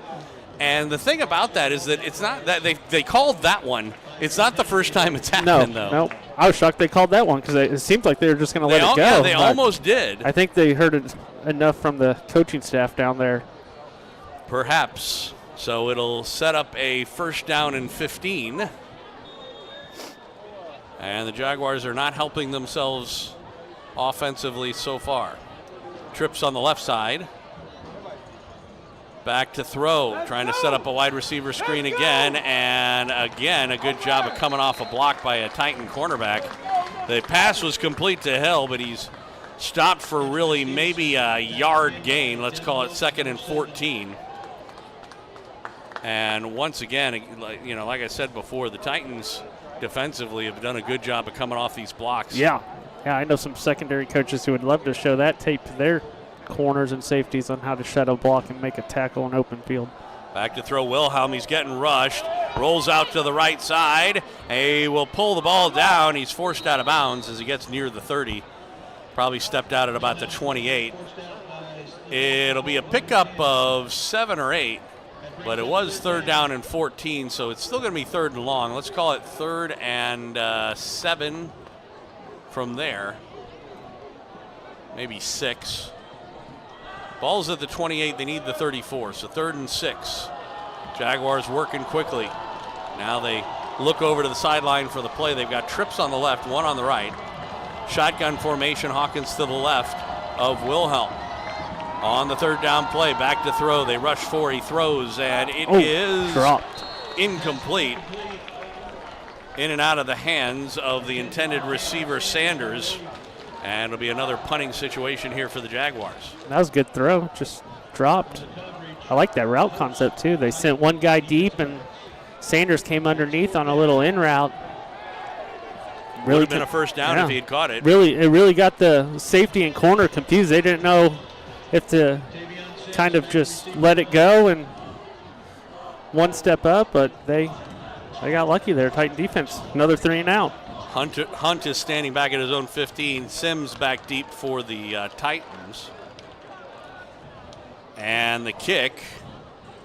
And it is going to be fielded by Sims at the 36. Makes a move up the right side. And across midfield inside the 45 to the 43. Tavian Sims with a great return. And terrific field position for the Titans on their second possession here in the second half. Not as much hang time on that punt as he's had in the last couple punts, so it gave Sims some time to actually field it and get upfield. That was a good return. Yeah, Set up Titans with good field position. And he really turned the Jets on there. He's been fun to watch. 7:44 to go in the third quarter of play. It's been a scoreless second half so far. Titans lead at 28-7 over the Jaguars. 5-0 Titans, 0-5 Jaguars. So the give up the middle and a nice hole. It was a good little shoestring tackle, but a gain of 3 for Quincy Tori. You usually don't see Quincy get shoestring tackled like that. Well, and he didn't. What he did was he grabbed the leg and held on. Yeah, rolled down off. But it wasn't. But that's not what took him down. He then somebody caught up to him. It was just that it kept him from being able to go forward. Yep. So not an especially good spot though. They didn't give him the 40, so we'll call it the 41 of the Jaguars. Second down and let's say 8, a short 8 or a long 7. Pistol formation. Now we get whistles. False Presumably start. it's going to be a false start on the Titans, but let's wait and see. I think what they ruled was that Jackson Tori started going back before they snapped the ball, but I don't know what was wrong with that. I bet it was maybe somebody Quincy over on the other side was probably still moving. or leaning forward. Yeah. But no, because if you have two guys moving at the same time, that's not a dead ball foul. That's something where it's called an illegal shift then, not a false start. But at any rate, it'll cost them 5, 2nd and 13 from the 46. Oh, no. And a fumbled snap, but it was at least recovered. And Quincy Tori's going to get knocked back for a loss. Back to the 48, and the Titans moving in the wrong direction here. Titans got lucky there. That ball didn't even get a yard behind the lineman there. Yeah, hit something on the way back. Yeah, just probably his own leg. Yep. That's the 4th one now. 3rd and 15. Pistol formation, Twins on the left. They show blitz. They come after him. And Caden able to elude one guy. Then he loses the football. It's on the ground. Who gets it? Jaguars say it's theirs, and it is. So first turnover of the game for the Titans. The Jaguars have turned it over a couple of times. And so the Jaguars get their first break. Quentin Davis a little slow and hobbling off as the change of possession will give the Jaguars the ball at their own 48-yard line. So just not really protecting the ball as it turned out that time by Caden Carter. No, not the start on offense Coach Horn wants, I'm sure. That's 2 3 and outs basically, and obviously this last drive ended in a fumble, but they would have been in a punting situation anyway, but it changes the field position dynamic quite a bit. Trips on the right, one man on the left, shotgun formation for Wilhelm. They show blitz. Here they come, trying to get around the end. He steps up, he'll throw, and it is complete. A nice catch by Stevenson as he came back for the ball. Decent coverage with Wilson over there. He was looking to come up to pick that. Yeah, he was trying to jump the route, but it was just a good throw by Wilhelm. Half step late. 1st and 10 into Titan territory at the Lee Summit West 42. This time Twins on the left. Back to throw is Wilhelm. They're getting a good rush. They throw, and it is incomplete. Not totally sure who he's going for. Stevenson was in the area along with Hawkins. Yeah, he threw it behind Stevenson. Yeah. Stevenson almost tipped it up right to, I think it was Tori. Playing center field. It might have been Grauberger, but one of them had a chance on the play, and they didn't realize that he was going to tip it. We didn't tell him beforehand. I know, nope. 5:46 to go, third quarter. 28-7 for the Titans. Trips on the left. On second down, and it is intercepted. This is probably going to be a pick six down the far side. To the 10, 5, touchdown Titans. Vinnie Thomason. It was intended to be a swing pass, a wide receiver screen, and he just jumped the route. Wilson just took it to the house. He blew up the guy that was blocking him, and he was the receiver intended for that play. Love to see that. Man, what a great play. Wow. That's how to answer on a turnover of your own, is just to create your own turnover. Well, as it turns out, the Titans have now gotten a touchdown on every turnover they've been given. That one was a pick six. Yeah, love it. Now we don't have a kicker. Yeah, I was going to say they're waiting for Sebastian to get out there. He was on defense, so he's got to run and find his tee. We've still got plenty of time on the play clock. Maybe need to have a automatic tee guy when he's out there. Might be nice. And the extra point is blocked, so it is no good. But the Titans strike here in the second half, first points. And they extend their lead. 34-7 our score. 5:36 to go, third quarter. We'll take a break and come back with the kickoff. Coming up after this on Titan Football, a presentation of Backport Sports, Beck Bros Productions, and 810varsity.com.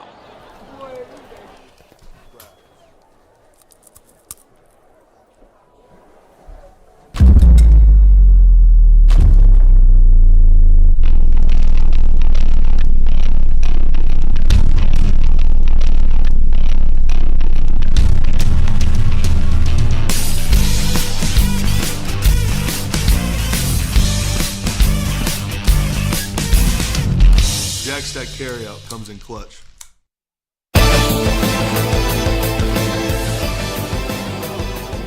Welcome back out to Titan Stadium here at Lee Summit, Missouri. Joel Becker along with Jake Johnson, Lee Summit West and Blue Springs South, and the Titans all over the Jaguars. 34-7 is our score after a pick six from Vinnie Thomason. Did we get a yards on that? It was about 50 or so, but I didn't get the exact number. 47? 52 yards on the pick. 6. Sometimes I wonder why that doesn't happen more, not even just in high school, but in college and even the pros. Especially how good some of those linemen are in the pros. Right. Oh, Squib. Squib up the middle, and it's going to be taken at the 25 again, up to the 35 and 36-yard line by the up man for the Jaguars. That was Devion Miller-Davis. No, or Luke. I take that. Yeah, I think it was Miller-Davis. I don't know. There's two guys with 20s, so it's hard to know which one it is. And since the other guy's a quarterback, I'm going to guess that it was. They're both juniors. A lot of times, the first thing I usually do is look and see who the older guy is, and figure it's them. But in this case, they're both juniors. So the Jaguars, from their own 36, trailing 34-7. And it is a give. Hawkins on the left tackle. He's able to push the pile ahead up near the 40-41. Pick up a 5, 2nd and 5. Hawkins on the carry. We'll see what kind of offense the Jaguars usually throw anyway. Right. But they've had some success on the ground today. Yeah, when they were driving in the first couple drives of the first quarter, they found something in the run game. And again, it's Hawkins in another big hole. He'll get a first down, bounce off a tackle near midfield. He is forced out of bounds about the Titan 41. That was a pretty long pickup there of, 18 yards or so. It'll be 1st and 10 for the Jaguars in Titan territory. He's ran the ball hard all night. Yeah. Well, it's, using the run to set up the pass. And Coach Horns talked about it. He's a tough runner. Twins on either side, and now a man in motion, Stevenson. Again, they give it to Hawkins. He was tripped up, lost the football. It is picked up. Foz now down the far sideline. Wilhelm will force him out of bounds, so he doesn't get the touchdown. But another turnover. That is, I believe, the 4th by the Jaguars, and the Titans take over at their Jaguar 24, 1st and 10. And he just lost the handle on that one. I don't know if somebody punched it out or if it just maybe, I don't know. Yeah, but Grauberger right there on the spot to pick it up. It was Grauberger, not Fosnow? Yeah, I think Fosnow actually forced the fumble. Okay. Yeah, so it was Grauberger, you're right. But yeah, Titans once again creating turnovers for the offense, good field position. I'd say that's true. At the 29-yard line is where they mark him out of bounds. Split backs, and Carter gives to Quincy Tori. He'll spin his way ahead up near the 25, pick up a 4. I think they're only going to give him the 26, so let's call it a gain of 3, 2nd and 7. Clock is moving, 4.5 minutes to go, third quarter. Titans on top, 34-7. Game has just been getting more and more lopsided toward the Titans as it keeps going on. They've scored unanswered 4 touchdowns. Yep. After it was tied 7-7, really about midway through the second quarter. Okay, and we're only, we've still got 4 minutes to go in the third. And the Titans put up the 4 touchdowns, but it's helpful. Here's Tori on the toss. Toss sweep. He'll get inside the 25 down to about the 23. It'll set up a third down, maybe 3 from there.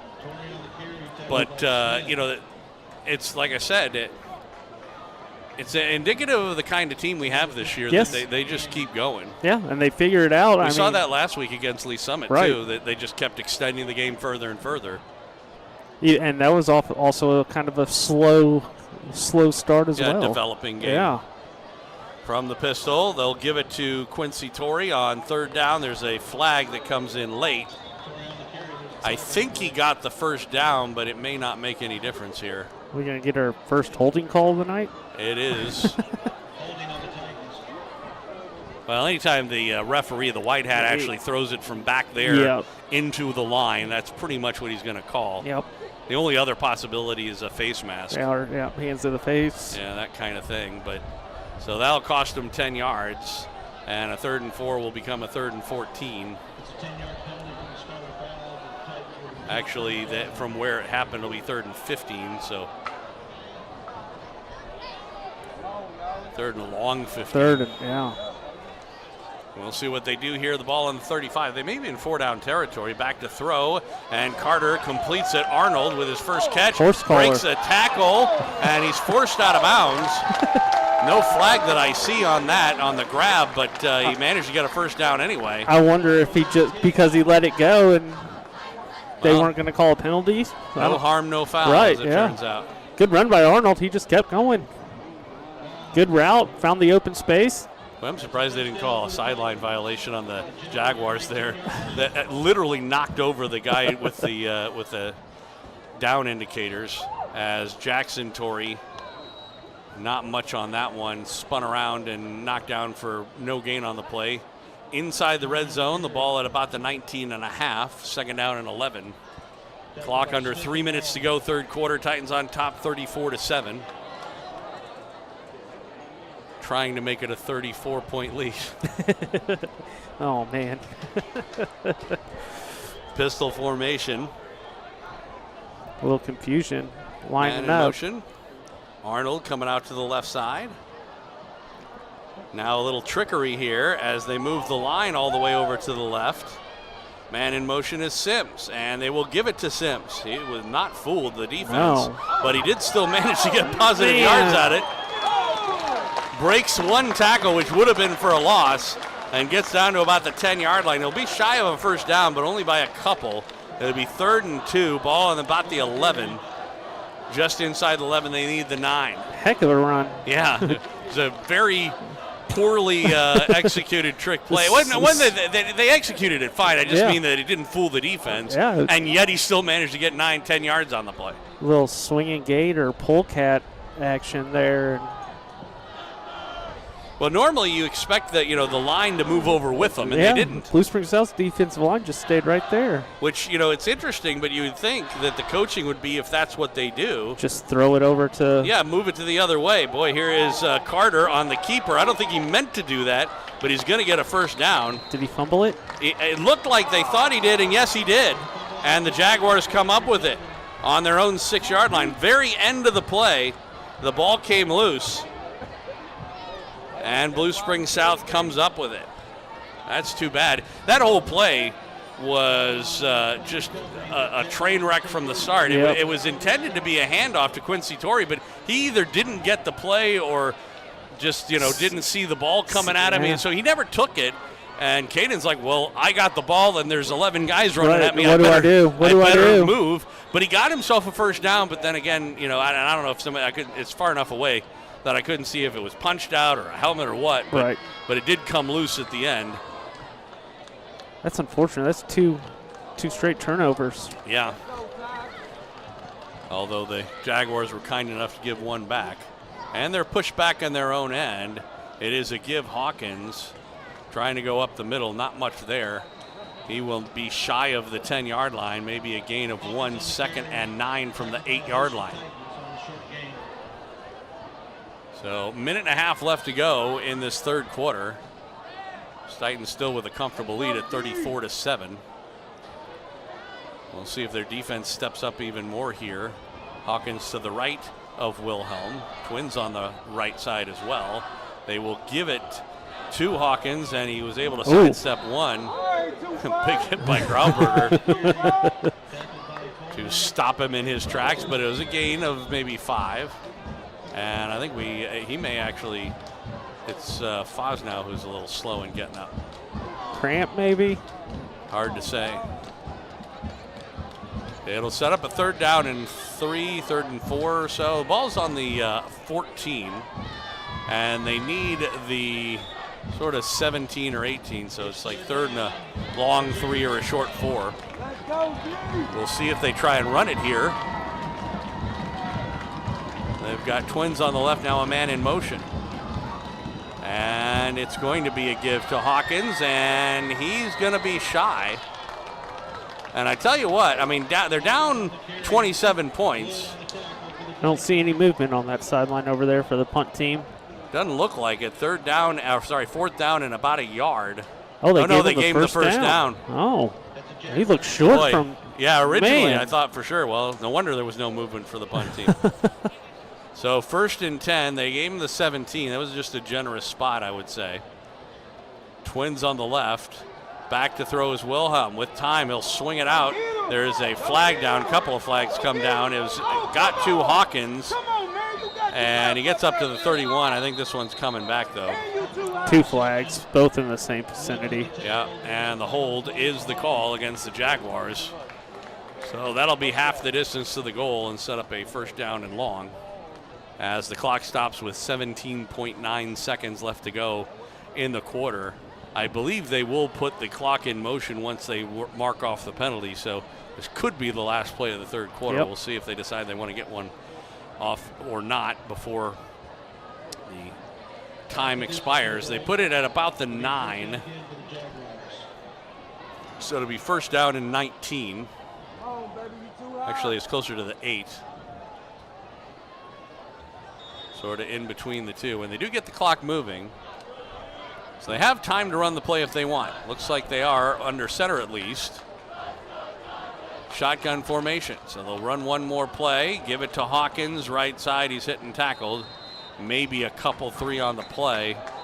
Oh, uh-oh. And then there's a flag at the end. See if they get the first guy, not the second. Obviously, post-play, unsportsmanlike or personal foul type situation, unnecessary roughness. What's interesting, in a 34-7 game, there hasn't been a whole lot of, not a lot of chippiness. Yeah, or even. It's funny they let the clock run out while this penalty is being discussed, which I don't really think they were supposed to do. 46 points a game, giving up just 11. There's a lot of discussion going on still. It's a personal foul against the Titans and against the Jaguars, so they'll just call it an offsetting penalty. And so the play will result. They will. I don't think they should replay the down. Because it was post-play, so it should be second down. Yeah, so coming back out of the fourth quarter. Yeah, they are going to actually do the changeover because they're walking the ball down to the other side. I don't know that we have time to take our break here with all the time we wasted waiting to find out what was going on. Right, that's all right. We can listen to Mark talk about the 2013 state championship team. They were. They played Parkway Central, I believe. They did. A rematch from the 07 state championship. Yep. Same result too. Pretty much. I mean, the Colts did manage to get some points. Yeah. In the not in your game, but in the 13 game they got. But the margin of victory was just as bad. It's 35-0 in the 07 Class 4 championship and Class 5 2013. I forget what the final was, but it was like 40-something to 7. Yep, I take it back. They got a really late touchdown to make it whatever it was, upper 40s to about 14.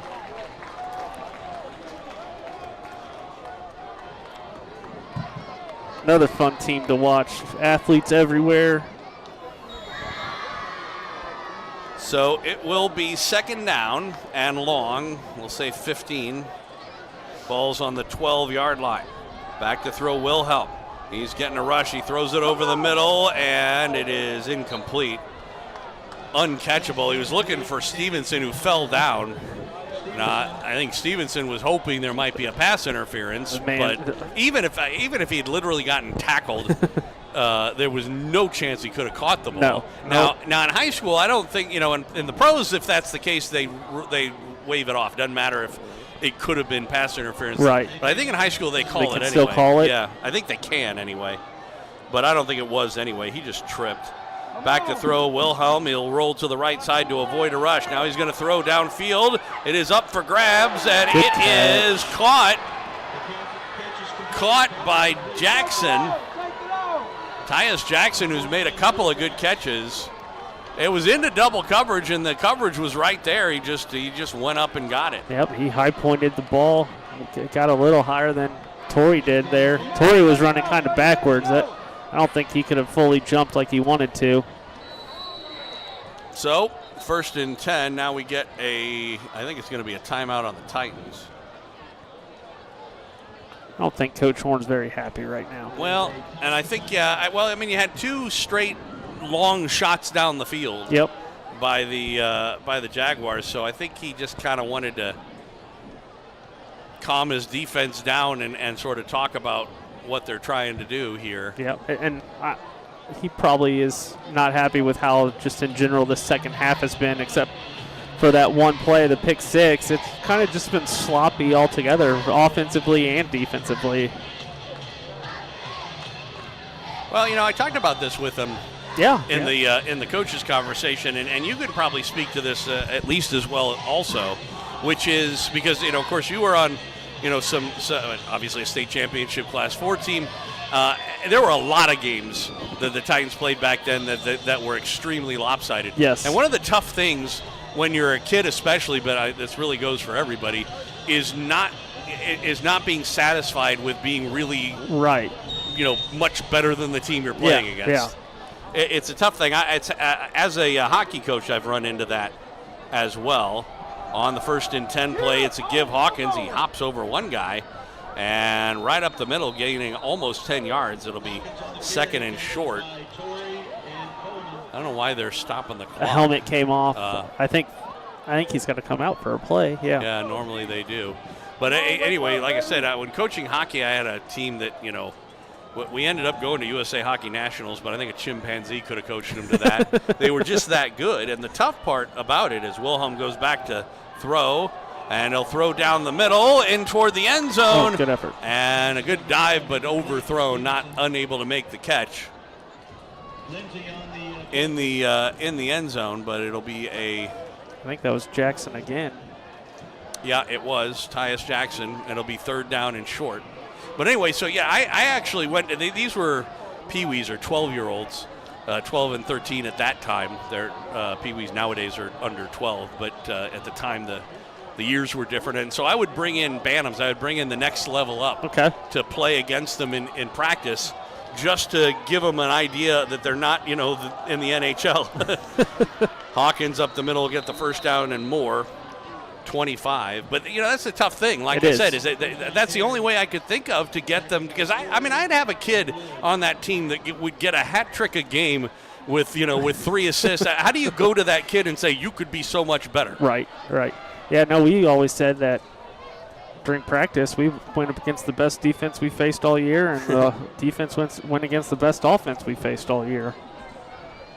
So Twins on either side. Wilhelm, and he swings it out, and tell you what, Wilson had big eyes there. Yeah, it's probably a good thing he got rid of that when he did, because Wilson was ready to light him up. Well, it was a play-action situation, and so if he had spent any more time looking backwards, but he turned around just in the nick of time to know that the only thing he could do was throw it at the feet of the guy he had actually just faked the ball to. It'll be 2nd down and 10. Ball on the Titan 25. Jaguars with possession, trailing 34-7. They give it to Hawkins, big hole up the middle. He was hit, though, from behind and taken down by a lineman after a gain of 3. And a Jaguar player loses his helmet. Yeah, he's going to have to go out. That's some hair. Yeah, it is. That kid has. I think it's Cousins, 77? Yes, it is. So it'll be 3rd down and about 8. Definitely 4-down territory for the Jags. You would think. Back to throw Wilhelm again. He gets a clean rush off the end, throwing, and incomplete. Trying to go near the sideline. And it'll set up a 4th down. Like you said, there's no point in kicking a field goal here. We've seen Foz now around the defensive line of scrimmage, and he was back in coverage right there. That's great. Yeah, jack of all trades. Right, yeah. Well, I mean, when you got that kind of speed to go along with the kind of intensity as you really can play everywhere. Yeah, he's super athletic. So 4th and 8. They need the 15-yard line. Man in motion, Stevenson. Back to throw, Wilhelm, rolling to the left side. He's getting a rush. Is going to step up. He's got some running room. One man to beat. He'll get the first down. And hit and tackled as he got near the 10-yard line. As it looked like Ty Washington saved the touchdown. And tell you what, once again, Wilson had a chance to stop him before the first down. And one little, I don't know what button he pressed on his controller, but he managed to do a little sidestep and get by him. Did Wilhelm. Back to throw, throwing quickly toward the end zone, and incomplete. Oh, no. It was intended for Jackson. There was contact. I actually don't have a problem with that call because, Ty never looked back. Yeah, that's. And, it was overthrown, but like I said, this isn't the NFL, and so that's really not much of an issue. And it was direct contact. It'll be half the distance to the goal is the way this works in high school, not on the 1 yard line. Yeah, but it'll still remain first down, first and goal. And they'll give it up the middle. Hawkins, he gets inside the 5 to about the 2, maybe the 1. It'll set up a 2nd and goal from there. Clock running under 10 minutes to go in regulation time. Titans leading at 34-7, but the Jaguars right on the doorstep. 2nd and goal, they'll give it again. Up the middle, touchdown. Touchdown, Hawkins. KJ from about a yard out. And with 9:39 left to go in regulation time, for the first time since the first quarter, I believe, the Jaguars get on the boards now 34-13 with the extra point to come. So Parker Hunt out to kick it.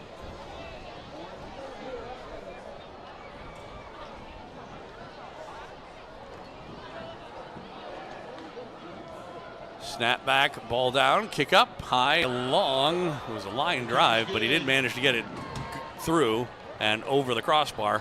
So it is good. 20-point lead for the Titans. 34-14 our score. We'll take a break, come back for the kickoff. Right after this on Titan Football, a presentation of Backcourt Sports, Beck Bros Productions, and 810varsity.com. High school sports fans, check this out. 810varsity.com now brings live video game casts for more than 25 KC Metro schools all season long. Now you can watch and listen to the games live on your computer, iPad, or phone. Park Hill South, Miege, Aquinas, the Olathe and Blue Valley schools, and the list goes on and on. Plus, live scores, playoff brackets, rankings, and more. Get all the games live at 810varsity.com.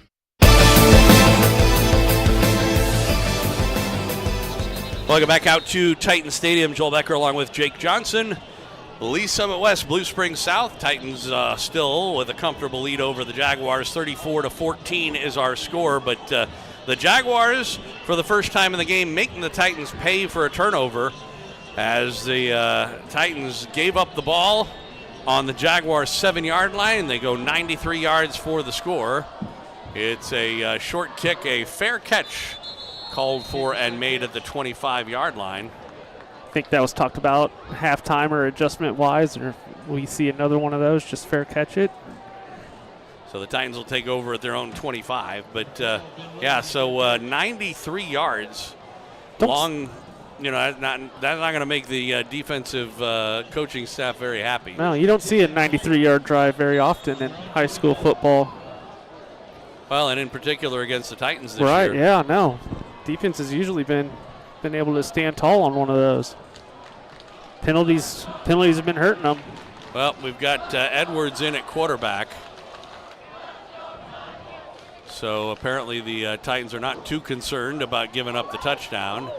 And it is a give up the middle as Quincy Tori a couple of spins, and he gets across the 30 to the 31.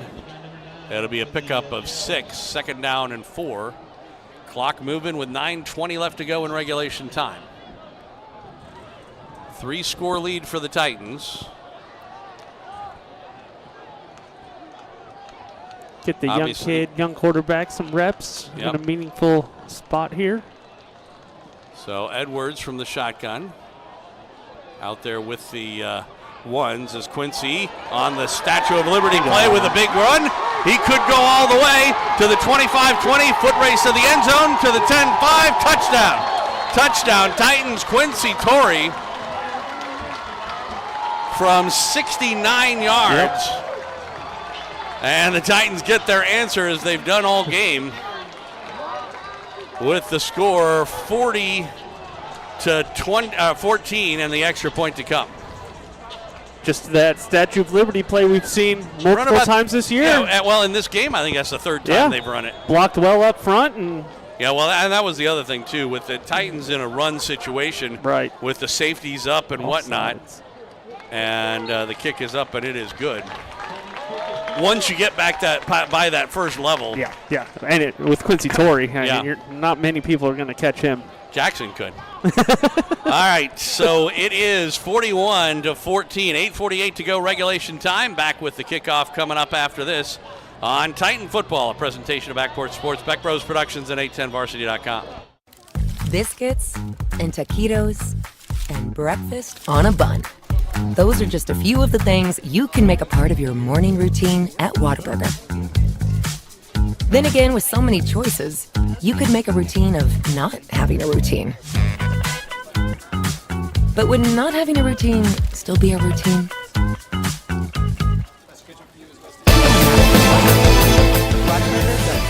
Just like you like it. Welcome back to Titan Stadium. Joel Becker along with Jake Johnson, as 69 yards on that carry for Quincy Tori.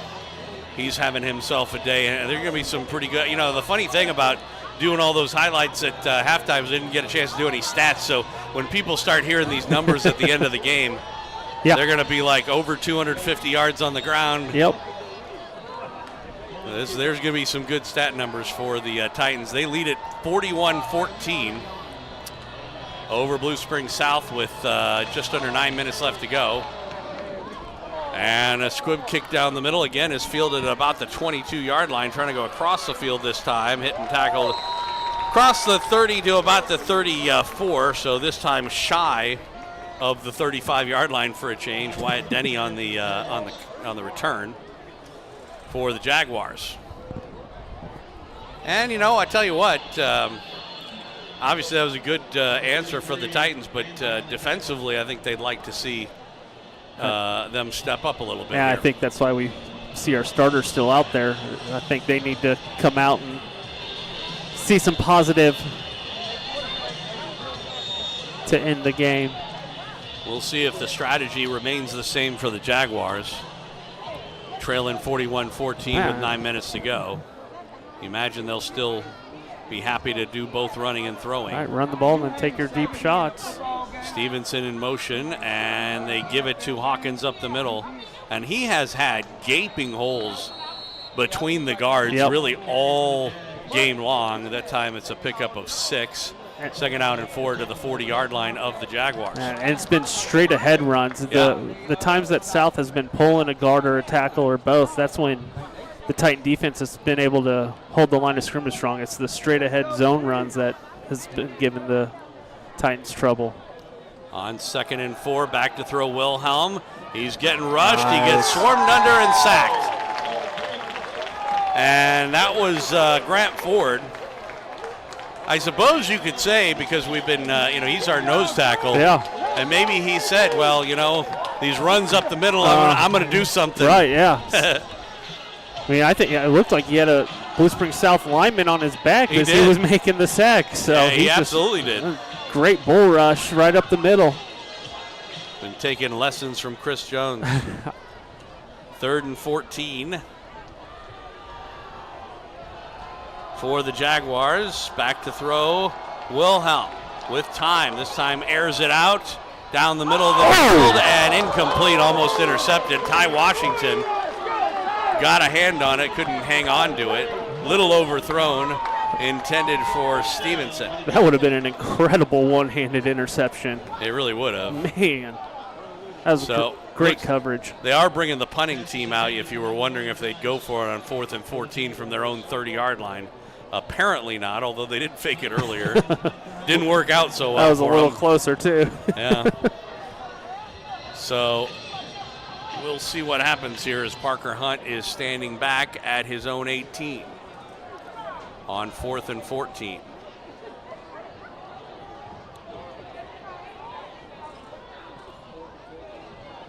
Snap is good. He kicks it away. Tried to kick it away from Tori, who makes the catch, goes backwards, breaks one tackle, breaks another, a third, and then loses the football, and it's the Jaguars recovering it.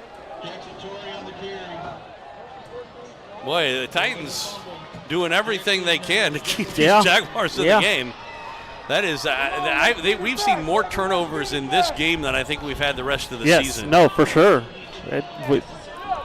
Titans have not given the ball up a lot this year. Now the Jaguars have turned it over too, more than the Titans have. It's just you just don't like to see it on there. Like I said before, at some point, the competition for the Titans this season is going to go way up. Right. And you can't keep playing like this. When your competition eventually is going to have a North in their name. Whether it's Liberty or Lee Summit, or even Ray-Beck for that matter. So 1st and 10 for the Jaguars from the Titan 37 after the fumble on the punt return, and now a fumble by Wilhelm. He keeps it, sets up the screen. Hawkins, and he's hit and tackled as he gets to the 35. So pretty good defensive play as it picks up 2, but could have been a lot more. Man. I think that How many people you think would rush to the Titan Stadium if I were to suggest that Taylor Swift was here? Everybody that's listening, everybody that's watching, for sure. 2nd and 8. I can't imagine that that's not going to start happening in the Kansas City area. Well, we see Mahomes and his wife. They go out to some games over on the Kansas side. Yeah. And there's Whataburgers around here. Yep. You hear the commercials. Hawkins up the middle, breaks the tackle, breaks another one, still on his feet. And he could go all the way inside the 10 to the 5 and into the end zone. Touchdown. Well, the Titans defense did not exactly look better there. No. They had a good stop, but muff punt or fumble punt. And KJ Hawkins able to rush it in and get the Jaguars into the 20s. It is 41-20. Half a quarter left to go, 6:15. Showing on the 4th quarter clock. Parker Hunt for the extra point. Man. Now we get whistles. Why would you call timeout? Just take the delay of game. I was just going to say. Get your other guy out there. They still had plenty of time. Yeah. Not even sure if anybody knew they were short a player. Right. I think the holder did. Out of everybody, I think the holder realized. But like you said, well, the good news is down by, even if they kick this extra point, they're still down by 3 touchdowns. Right. And so you don't necessarily, you assume that it's probably less than likely you're going to be needing that timeout at the end of the game, although you never know. Right. But I mean, I think, I guess it's better than, but like you said, I don't know. It looks like this kid's got a pretty good leg on him, Parker Hunt. So I would imagine he could easily make a 30-yard extra point if he needed to, or even a 25, which is what it would have been.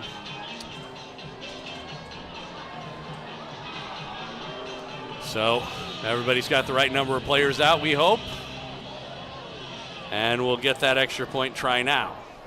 Snap back, ball down, kick up high, long, and it is good.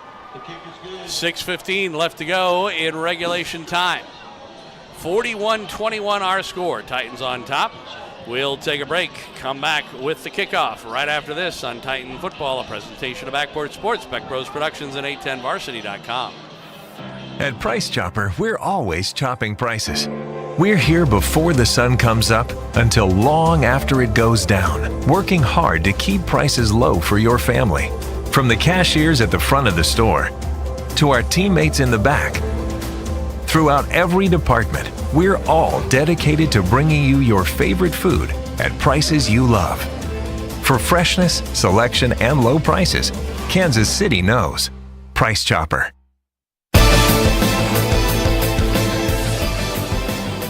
We are back live at Titan Stadium. Joel Becker and Jake Johnson. Lee Summit West and Blue Springs South. Titans on top of the Jaguars by 20. 41-21 is our score. I'm sure Coach Horn will be happy to reflect on the fact that he's got plenty to coach this coming week. As he talked about in the coaches' conversation, you may be getting the W's, but there's still plenty to work on. Plenty of teaching opportunities still. I mean, like we've talked about the turnovers, that's the most we've seen all year in this game. Still got that hands team out there, and it is an onside kick, and the whistles blow. I think they were either offsides. I think we got both. They definitely were across the line, and the kicker touched the ball before. Yeah. But I think we'll have to re-kick it.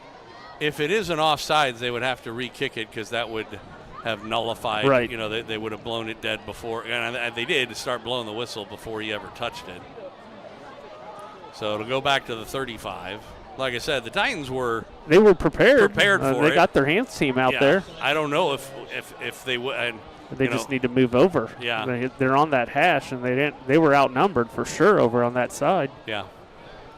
Well, and they did a good job of, the kicker did a good job of kicking it in such a way that they would arrive with the ball 10 yards down, which can be a tough thing to do. We'll see if they kick it deep this time or what, and they pooch it, high kick, and it is a live ball, and it is recovered by the Jaguars. So I don't think a Titan ever touched that. No. They don't need to. Don't get me wrong. I don't know what.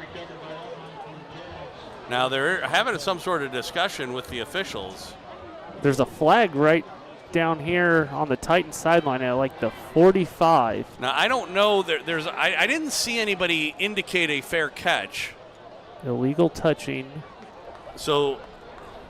Did the guy run out of bounds? It's possible that if he went out of bounds first and then came back in and touched it or recovered it before somebody else did. So boy, wow, what a break. And I think they have to re-kick it again, right? Yeah, absolutely. So, and I forget how far of a penalty illegal touching is. I think it's another just 5 yards. Yeah, I don't remember. We'll find out. But that would put the ball at the 30. But like you said, no one from the Titans wanted to go get the ball. And as soon as it goes 10 yards, it's a live ball. Yeah, anybody. Now, they've changed those rules in both the pros and college. Right. But in high school, as far as I know, and they do seem to be marking off 5 yards to the 30 for the re-kick. Hopefully the special teams coaches have kind of pointed that out. Go get the football. That was a great kick, though. It really was. And again, a great job to go get it by the Jaguars. So I don't know what kind of an onside kick they're going to do this time. Oh, they were offsides. And let's just keep backing them up. It keeps getting more and more comical. Right. So second offsides call. This will be the fourth kickoff. I got to say, we have been doing these Titans broadcasts since the year after you guys were a school. So what, 18 years now or something? 2000. Like that? What was that? 2005? Yeah. When you guys or no? Yeah. We 2005. started. I think we started in 2006 or 2005. Either way. 2005, I think. Either way, but yeah. So yeah, 18 years, and I have never seen. And I've done football games outside of that, my first ever job is finally we get a kick that's down at the 49-yard line. Kick it deep that time. I mean, I've been doing college football since 1986, and I have never seen 4 kicks. No. Played Madden, played college NCAA football. Do it at Madden. That'd be easy. Sooner or later, they just say, okay, that's enough procedures, penalties. Just the team going on offense gets the ball. Well, I was just going to say, the funny thing is, so like, for example, you kick it out of bounds in high school, you get the ball on the 40-yard line. Right. Or where it goes out of bounds. Yeah, if it's less than the 40. Yep. But I wouldn't, if I were doing up the Misha rules, I wouldn't have a problem with the idea that if the kicking team commits more than like 2 or 3 penalties, you just give the ball to the other team at the 40-yard line. Do something like that. Yep. We got a stoppage. Yeah. Some sort of official timeout. I'm guessing we didn't get out the Titans. To the ball soon enough, so they had to burn a timeout. Which seems ridiculous again. Somebody doesn't want this game to end. No. It's going to be almost a 3-hour high school game. That's long. Yeah, especially ones like this, which really, it's not even as close as the score would indicate. Right. It was for a little while. Yeah, just before that fake punt that Blue Springs South ran, it was still, 7-7, and then we rattled off 3 straight scores. Well, and then the truth of the matter is the game's actually been even in the second half as far as scoring is concerned. Right. But it was so lopsided. Who knows how much of a factor all this stuff has. Edwards came into quarterback a little while ago, and he's going to throw for the first time, throwing down the left side and overthrowing the defender Arnold. Who had the best. No, that's not Arnold. It's Woolridge who had the route, but I was actually looking for the cornerback because he was actually the closest one. Griffin, maybe? For South? Yeah, number 3. Yep. That's who it was. 2nd down and 10.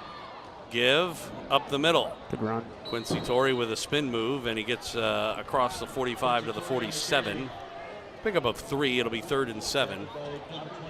We are finally under 6 minutes to go.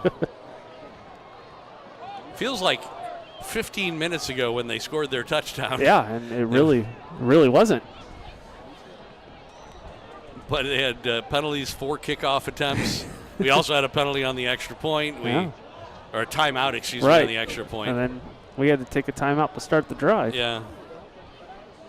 3rd down and 7. Play clock is down at 8.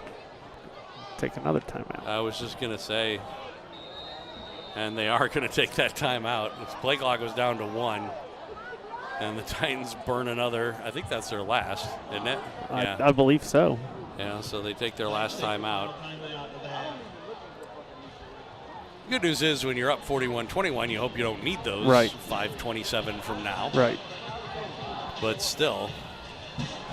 I think Coach Horn's going to have plenty to teach and a big win effort. So that's the positive thing you can take out of this. Titans are still winning and playing well, but you got plenty to still teach.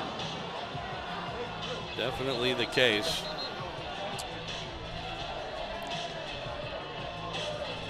So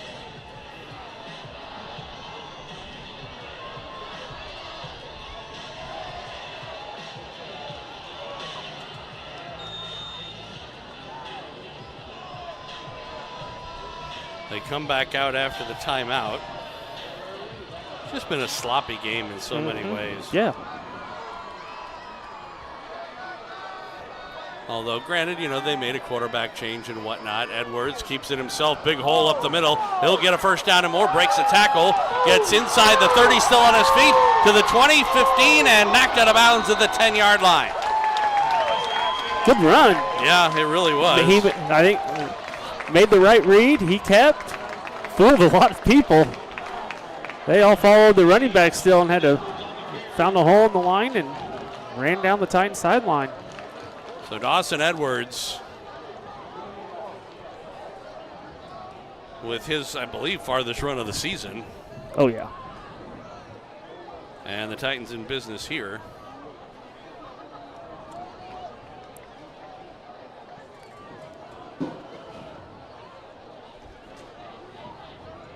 Man, there was movement. I thought there was an offsides, but they didn't call it. Oh, the whistle. Come on. And the give up the middle. Not much there. On the run by, I guess that would be Alexander Duncan, the junior running back.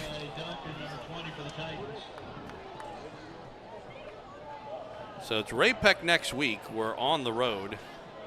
And I am not totally sure if we're going to be there. We need to check in with Mark at some point. Actually, I don't know. Yeah, I know that Ray Peck has their own 8-10 feed, so we may or may not do it.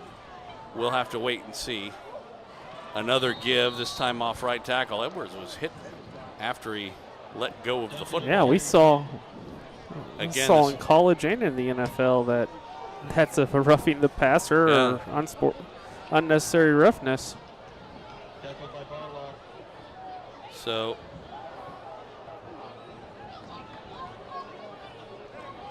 it will be third down. Imagine the Titans are in 4-down territory here.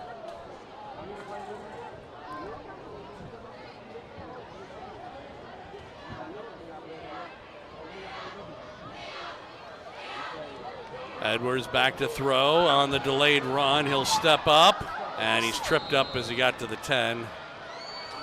Stayed in bounds at least. Yep. The clock will keep running. We're under 4 minutes, coming up on 3.5.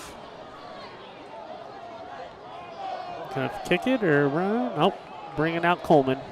Well, I guess it's a good time to practice. I mean, not really running up the score here or anything like that. You are making it a more than 3, touchdown lead if they can get this. It'll be a 26-yarder. Snap back, ball down, kick. It was blocked again. That's the second time an extra point and now a field goal have been blocked. And so the Jaguars will take over at their own 20. Attention, ladies and gentlemen, we have the results of the float competition from today's parade. Results of the float competition. I didn't know that.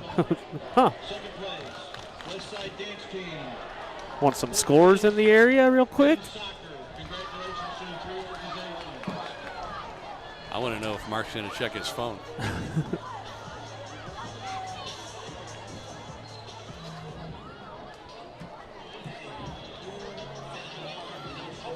So the Jaguars take over on their own 20-yard line after the missed field goal. Wilhelm has a man in motion and trips on the right side. And they will give it to Hawkins up the middle, and he's good for about 5 yards. Under 3 minutes left to go, down by 3 touchdowns. They still don't seem to be really not in a hurry. Yeah. Huh. So it's almost like they're conceding that, they can still play, but they're not going to win. Right.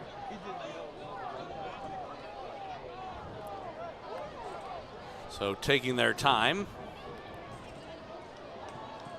Hawkins to the left of Wilhelm. Twins on the right. He's looking that direction as Wilhelm. Now he'll throw that direction down the field, and it is incomplete, in and out of the hands of Jackson. And man, I tell you what, he could have had that, and that might have even been 6. Yep. They've ran him on post routes all night long. And Wilhelm throws a pretty good ball.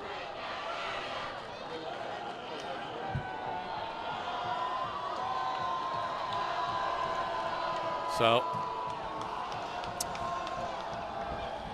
Back to throw, now throwing near side. Wilhelm, and I couldn't tell. The Titans are saying incomplete, but I think the officials disagree. Yeah, Stevenson made a nice catch. Yeah, apparently so. I really couldn't see it. It was too many players in front of me. He was going down. He must have stayed in, but.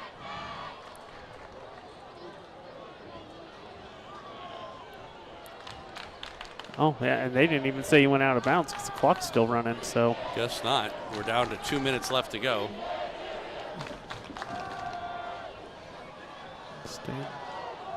And we get a flag down. This is going to come back for, I think, or not going to come back, but I think they're going to tack flags. on. I think they're going to get a roughing the passer because he was hit well after he let go of it. Was that Woods? And there may be some sort of interference or something along with it, but let's see what the call is. I think they're talking to. So 2 flags on the Titans then? I think so, but we'll see. Still having a little discussion, are the officials. Interesting. Try and get this right, I guess.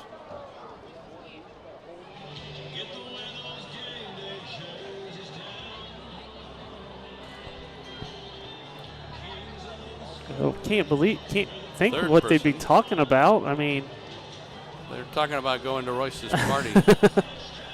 If it's 2 penalties on the Titans, then you would probably decline one, and wouldn't you take the roughing to tack on it? I take it back. It's holding against. So they're going to call this offsetting penalty. So it was one on each team. Holding against the Jaguars, roughing the passer against the Titans. So the penalty's offset. I wonder why it took so long to figure out that.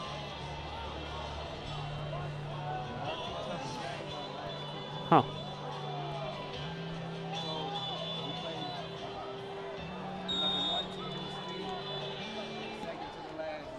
So, 1st and 10. Stevenson in motion. Wilhelm back to throw. Deep drop. Throws over the middle and incomplete. Almost intercepted. Just tried for Stevenson. Is that Hawker? And it was 15. Yeah, Hawker on the coverage.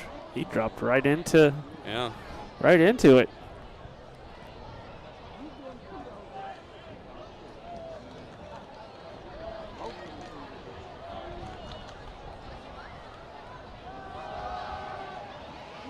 So Hawkins on the carry. Looks like he'll get a first down. Picked up 11 on 2nd and 10, maybe 12, up to the 49-yard line. Clock will start going again once they set it up, and so we're down to about 90 seconds left to go.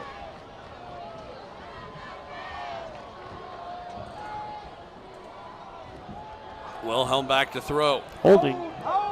Steps up, throws. Incomplete, looking for Hill. And again, overthrown. Good coverage by Coleman in that area.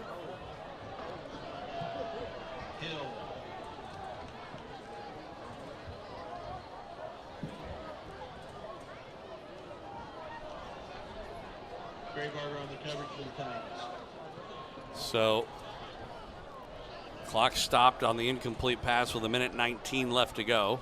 2nd out and 10, ball on the Jaguar 49. Wilhelm will give up the middle. Hawkins, and another big hole up the middle. And I tell you what, this is something, as he'll pick up another 12 on the play. Good run by Hawkins. They'll stop the clock to move the chains. And then we're down to 1:12 and counting. Wilhelm back to throw with plenty of time.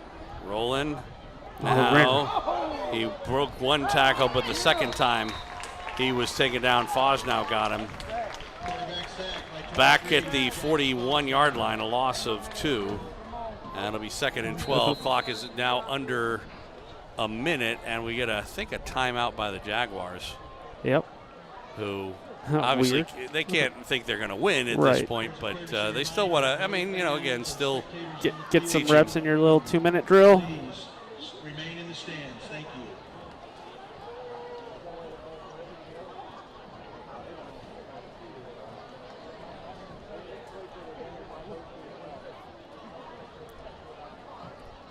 So 49.4 seconds left to go.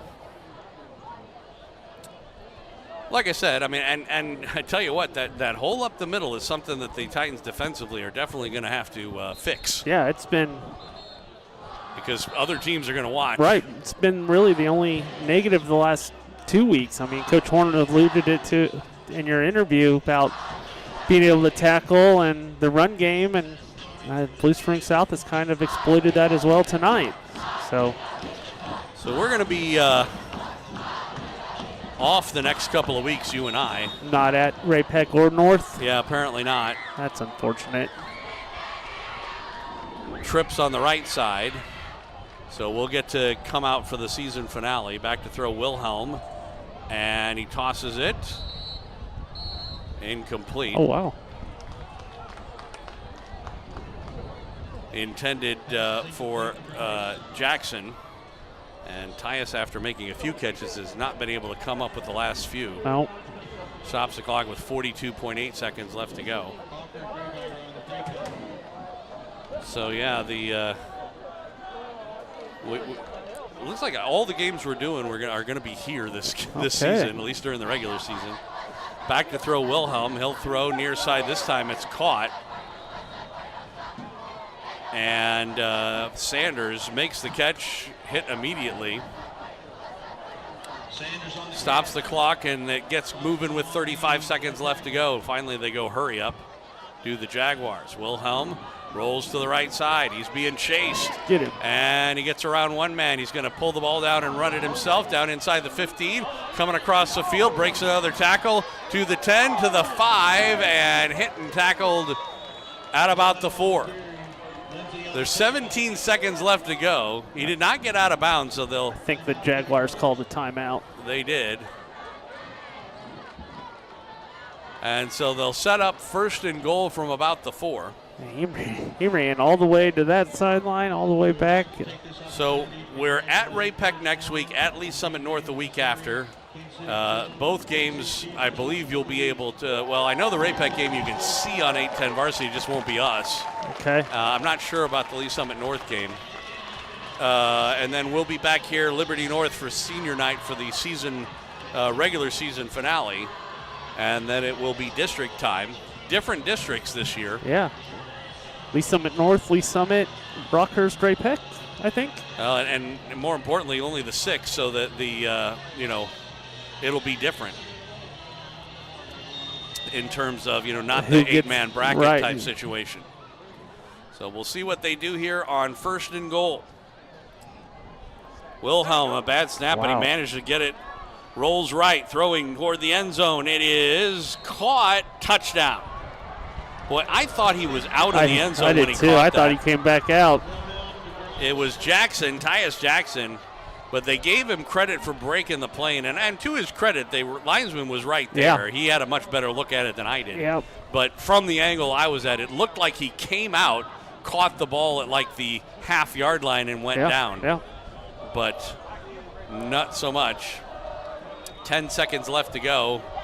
Extra point attempt coming up to make it 41-28. Snap back, ball down, the kick up, high, long, and it is good. With 10 seconds left to go, we'll keep it right here.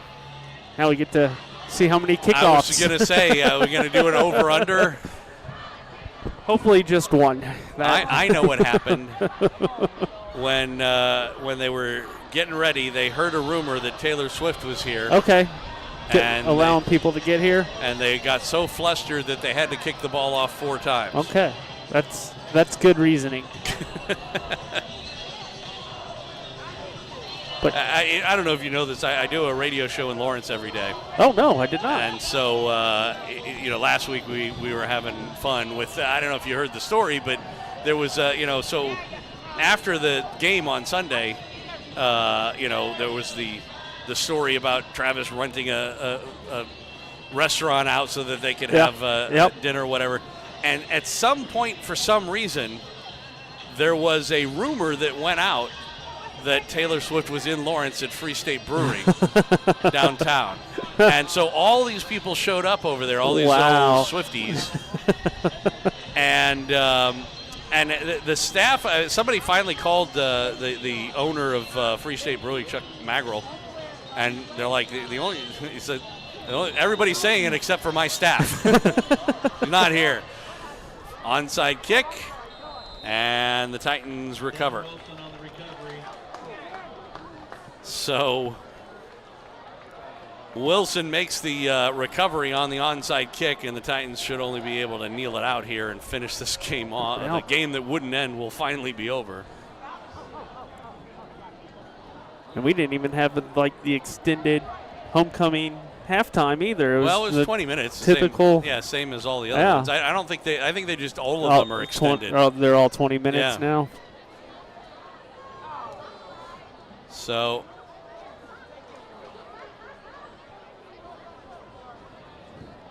Titans come out, victory formation.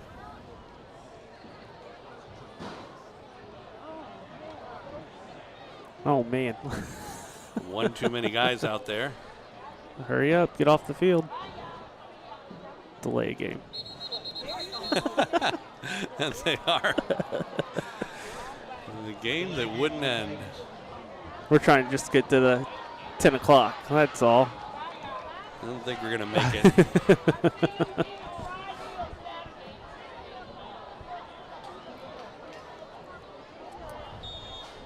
Okay. So they take a knee.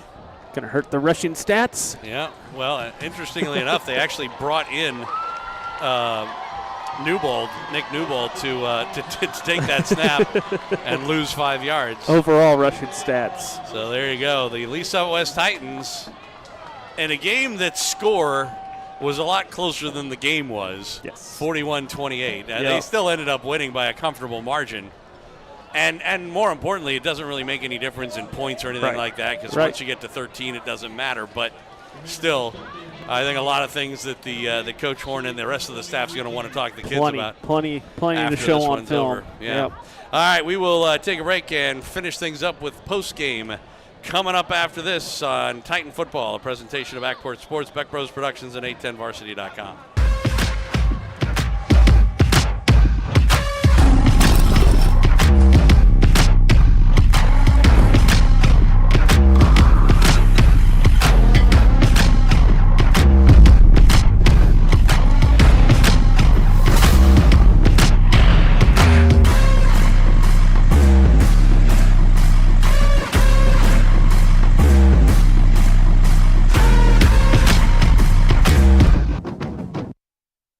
Get a shake with your points and some fries on the side with your points. You get more with every order. Woo! Get a Whataburger or a patty melt or some breakfast with the points. You get more with every order. Get a biscuit or a brownie, but no matter what you pick, you get more. Like your favorite Whataburger or whatever, 'cause it all gives you more with Whataburger Rewards. At Price Chopper, we're always chopping prices. We're here before the sun comes up until long after it goes down, working hard to keep prices low for your family. From the cashiers at the front of the store to our teammates in the back, throughout every department, we're all dedicated to bringing you your favorite food at prices you love. For freshness, selection, and low prices, Kansas City knows. Price Chopper. 810 Varsity takes you through the football season like never before. Watch games live throughout Kansas and Missouri, and even postseason action at 810varsity.com. Plus live tournament brackets, top 25, Elite 81 All-Metro team, live scoreboard, stories, and more. Check out Kansas City's new home for high school sports coverage, 810varsity.com.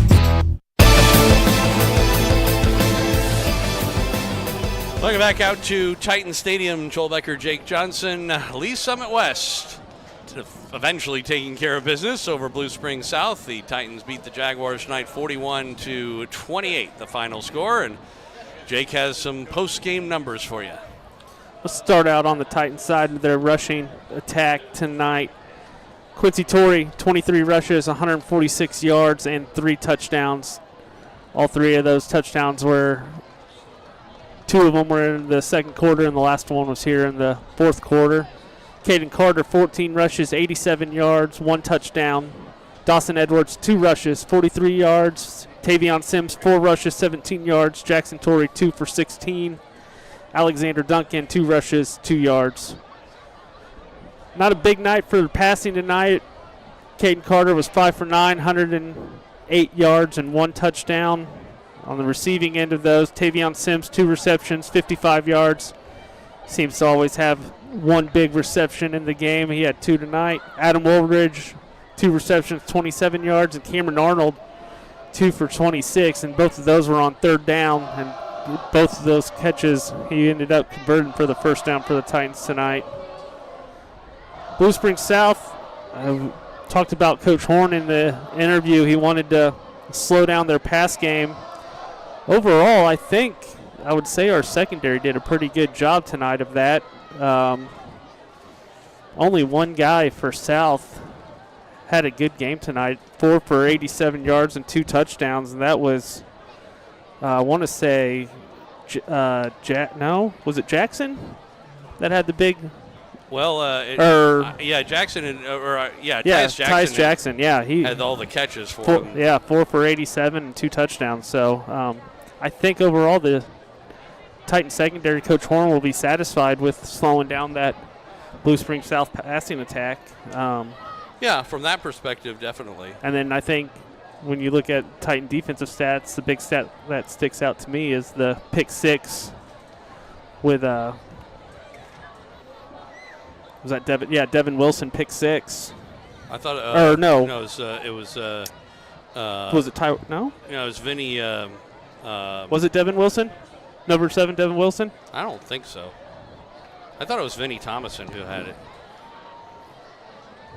It wasn't? Okay.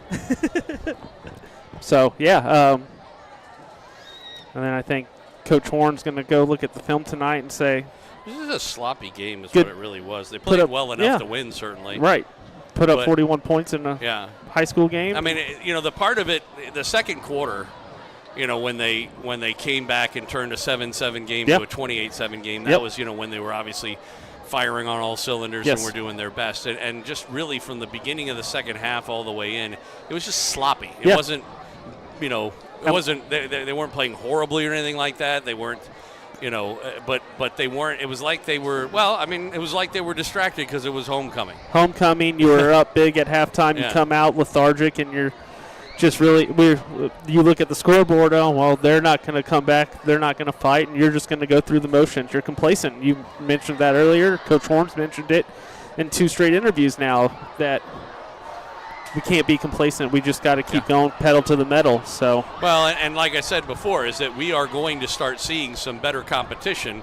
As we move to the next few weeks. Actually, our next 2 opponents are playing each other today, and Lee Summit North on top of Ray-Pec 35-14.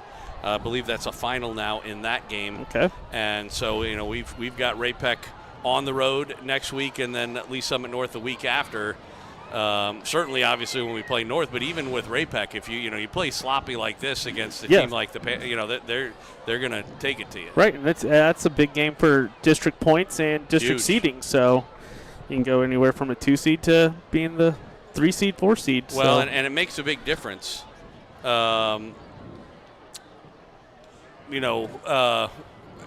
definitely makes a difference where you finish in a 6-man seating situation because you get getting buys. A bye. So that. On the other hand, and the other thing is, with the tough competition we've got, Lee Summit North, Liberty North, last 2 games, you prefer, that you don't go into the playoffs on a down note. Right.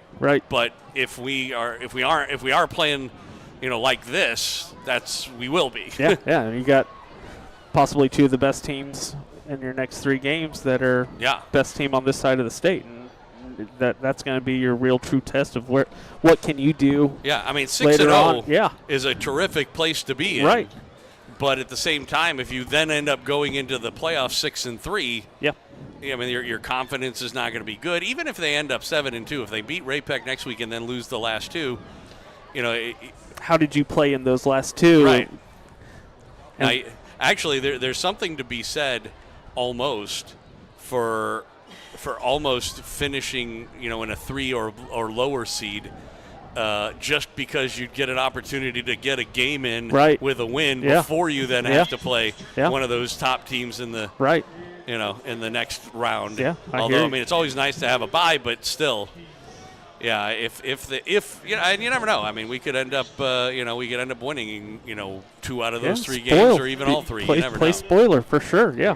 But like I said, they played sloppy in large segments of this game, and they need to correct that. Yep.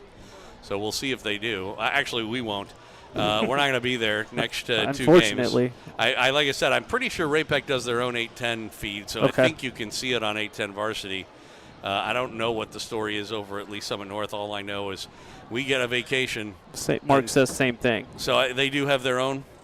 So you'll be able to see it on 8-10 Varsity in both cases, but it won't be us. We apparently only do games here at Titan Stadium. We do call it home, at least during the regular season. We might get to go on the road in the playoffs. We'll see. But in the meantime, that really makes it, what happened in this game really makes it tough to do a player of the game. Right. Because my first instinct would just say, let's do somebody on defense. But they gave up 28 points. Exactly. It's hard to say that anybody's a player of the game on defense in that situation. We didn't score 41, so saying an offensive player is a player of the game, you could make that case. Right. I agree. So, I normally I would have thought, this would be a good game to give it to the defense, and it would have been if it finished 41-7, but it didn't. Yep. Yeah. On the other hand, with offense, it's tough to give it to anybody there because we turned the ball over a bunch of times, and it just, it's funny to be in a situation where you basically beat up on a team 41-28, and you still are having a hard time saying anybody played a really good game. Right. But it's kind of nice, though, as you say, going through the motions, basically, and you score 41 points. But they did, and they did play well. I mean, obviously, Quincy Tori put up some pretty amazing numbers. Yeah, 23 for 146 and 3 touchdowns. Got in the end zone a couple times, and then Caden really, I mean, he set the tone in that first drive for sure. Yeah, he did. I mean, heck, on the very first play he did. Yeah. But more than that, I mean, to me, one of the plays of the game that I mean, again, Quincy played a great game and was very steady and so on.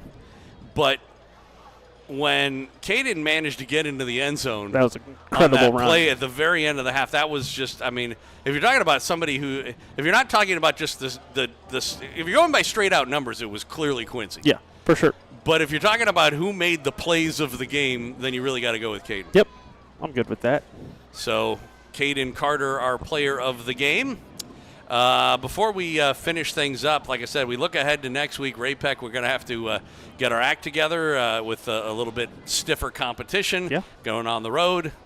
Yeah, it's always been tough to go. I mean, it's not where far Mark Files is from. It's not far from here, but it seems to be the Titans always have a little trouble going over to Ray-Pec and play a football game. So you certainly know the history there, don't you? Yeah. Oh man. But before we let you go, any final thoughts about the 2010 and 2013 championship, because we are honoring them tonight? Just plenty of stars on each team. I loved watching the Harrison brothers obviously play. Luke Knott, I'm sure he'll be a future Hall of Famer with me as well. Awesome quarterback. And Thomas Ganadin took me back a little bit. Yeah. What was he, 6 foot? He was. I was going to probably say the tallest QB that we've ever had here. I was going to say 6'17", but okay. So yeah, I mean, I think one of my favorite memories. So in 2010, I actually got to go down to the Dome for that game, and all we heard was Webster Groves this, Webster Groves that, and how they were a top 10 team in the nation with what I think it was like a 20-plus, 30-plus game winning streak, and they were defending obviously Class 5 state champs the year before. So, and the way that they came out, and the Titans just looked so much faster, bigger, stronger, and it just looked like the complete team and it was one of the better teams. It's one of those things about, we've talked about it in the past. We used to talk about it a lot back when we were in Class 4 and Class 5, the idea that when you've got two sides of the state and they don't play each other, right, that you really don't know what your competition is until you get there and play them. Again, three state championship games, every single one of them was a complete blowout. Right, 35-0 in 2007. I want to say, didn't they put up 50, I think, in 13? And then in 10, it was 40, right? So. Yeah, and Parkway Central ended up scoring a late touchdown in that game to make it, was it 51-14 or something was the final, but in reality, right, it was really 51-7 or something until the very end of the game. Yeah, and now Central did not go into that game ranked in the top 10 in the nation, but like you said, Webster. Although, we're the game with the 3 interceptions by Logan Cheadle. Yeah. If you remember, we talked about that. They only had like 1 interception the rest of the entire year, and it's not. He was a D1 commit to Mizzou, and went off and had a good career there and everything as well. But one of the things we talked about at that time was that I think one of the reasons why he only had the 1 interception is nobody threw it anywhere near him. Right. But why did why they? Would you? Yeah. And they didn't take him seriously. Right. And 3 interceptions later, they figured out why. Yeah. One of my favorite stories from the 2010 team is Austin Penko, who was he was Shaq's counterpart at receiver. So when I came back coaching the summer for JV 7-on-7 and all that, I had Penko to begin the season, and he just kept making catch after catch, and he basically forced Coach Howard, Coach Boehm, and the offensive staff to put him up on varsity, and the success that he had was just awesome to watch. And I remember vividly watching him Pretty impressive. So, well, congratulations to the school. 3 state championships, 2 in Class 5 in 2010 and 2013. This is, of course, the 10-year anniversary. Awesome to celebrate them. Of the last state title. It's about time we won another one. Yes, it is. Sound? Yeah, it is. Our first Class 6. Yeah, I would love it. Sooner or later. Well, thanks so much. We also really appreciate the Harrisons, Monty that was and Jack, awesome. for giving us a little bit of time, and of course the boss, Coach Royce Boehm, for coming up here. He's been having a good weekend, I think. I'm sure, in spite of it being homecoming. Yeah, favorite night ever. I think so. All right, so the final score once again, 41-28. The Titans end up defeating Blue Springs South. Tonight, they take on Ray-Pec on the road next week, and we will see you in 3 weeks from back here at Titan Stadium when they take on Liberty North. Hopefully, it'll be an 8-0 team at that point. Be fantastic. I'm not going to hold my breath; it gives you a headache. Yeah. So, for Jake Johnson and our PA announcer Mark Files, I'm Joel Becker. We did manage to get well past 10 o'clock, by the way. We did. Look at us. Yeah. Curfew. So thanks for joining us right here on 810varsity.com for this presentation of Titan football, a presentation of Backport Sports, Beck Bros Productions, and 810varsity.com.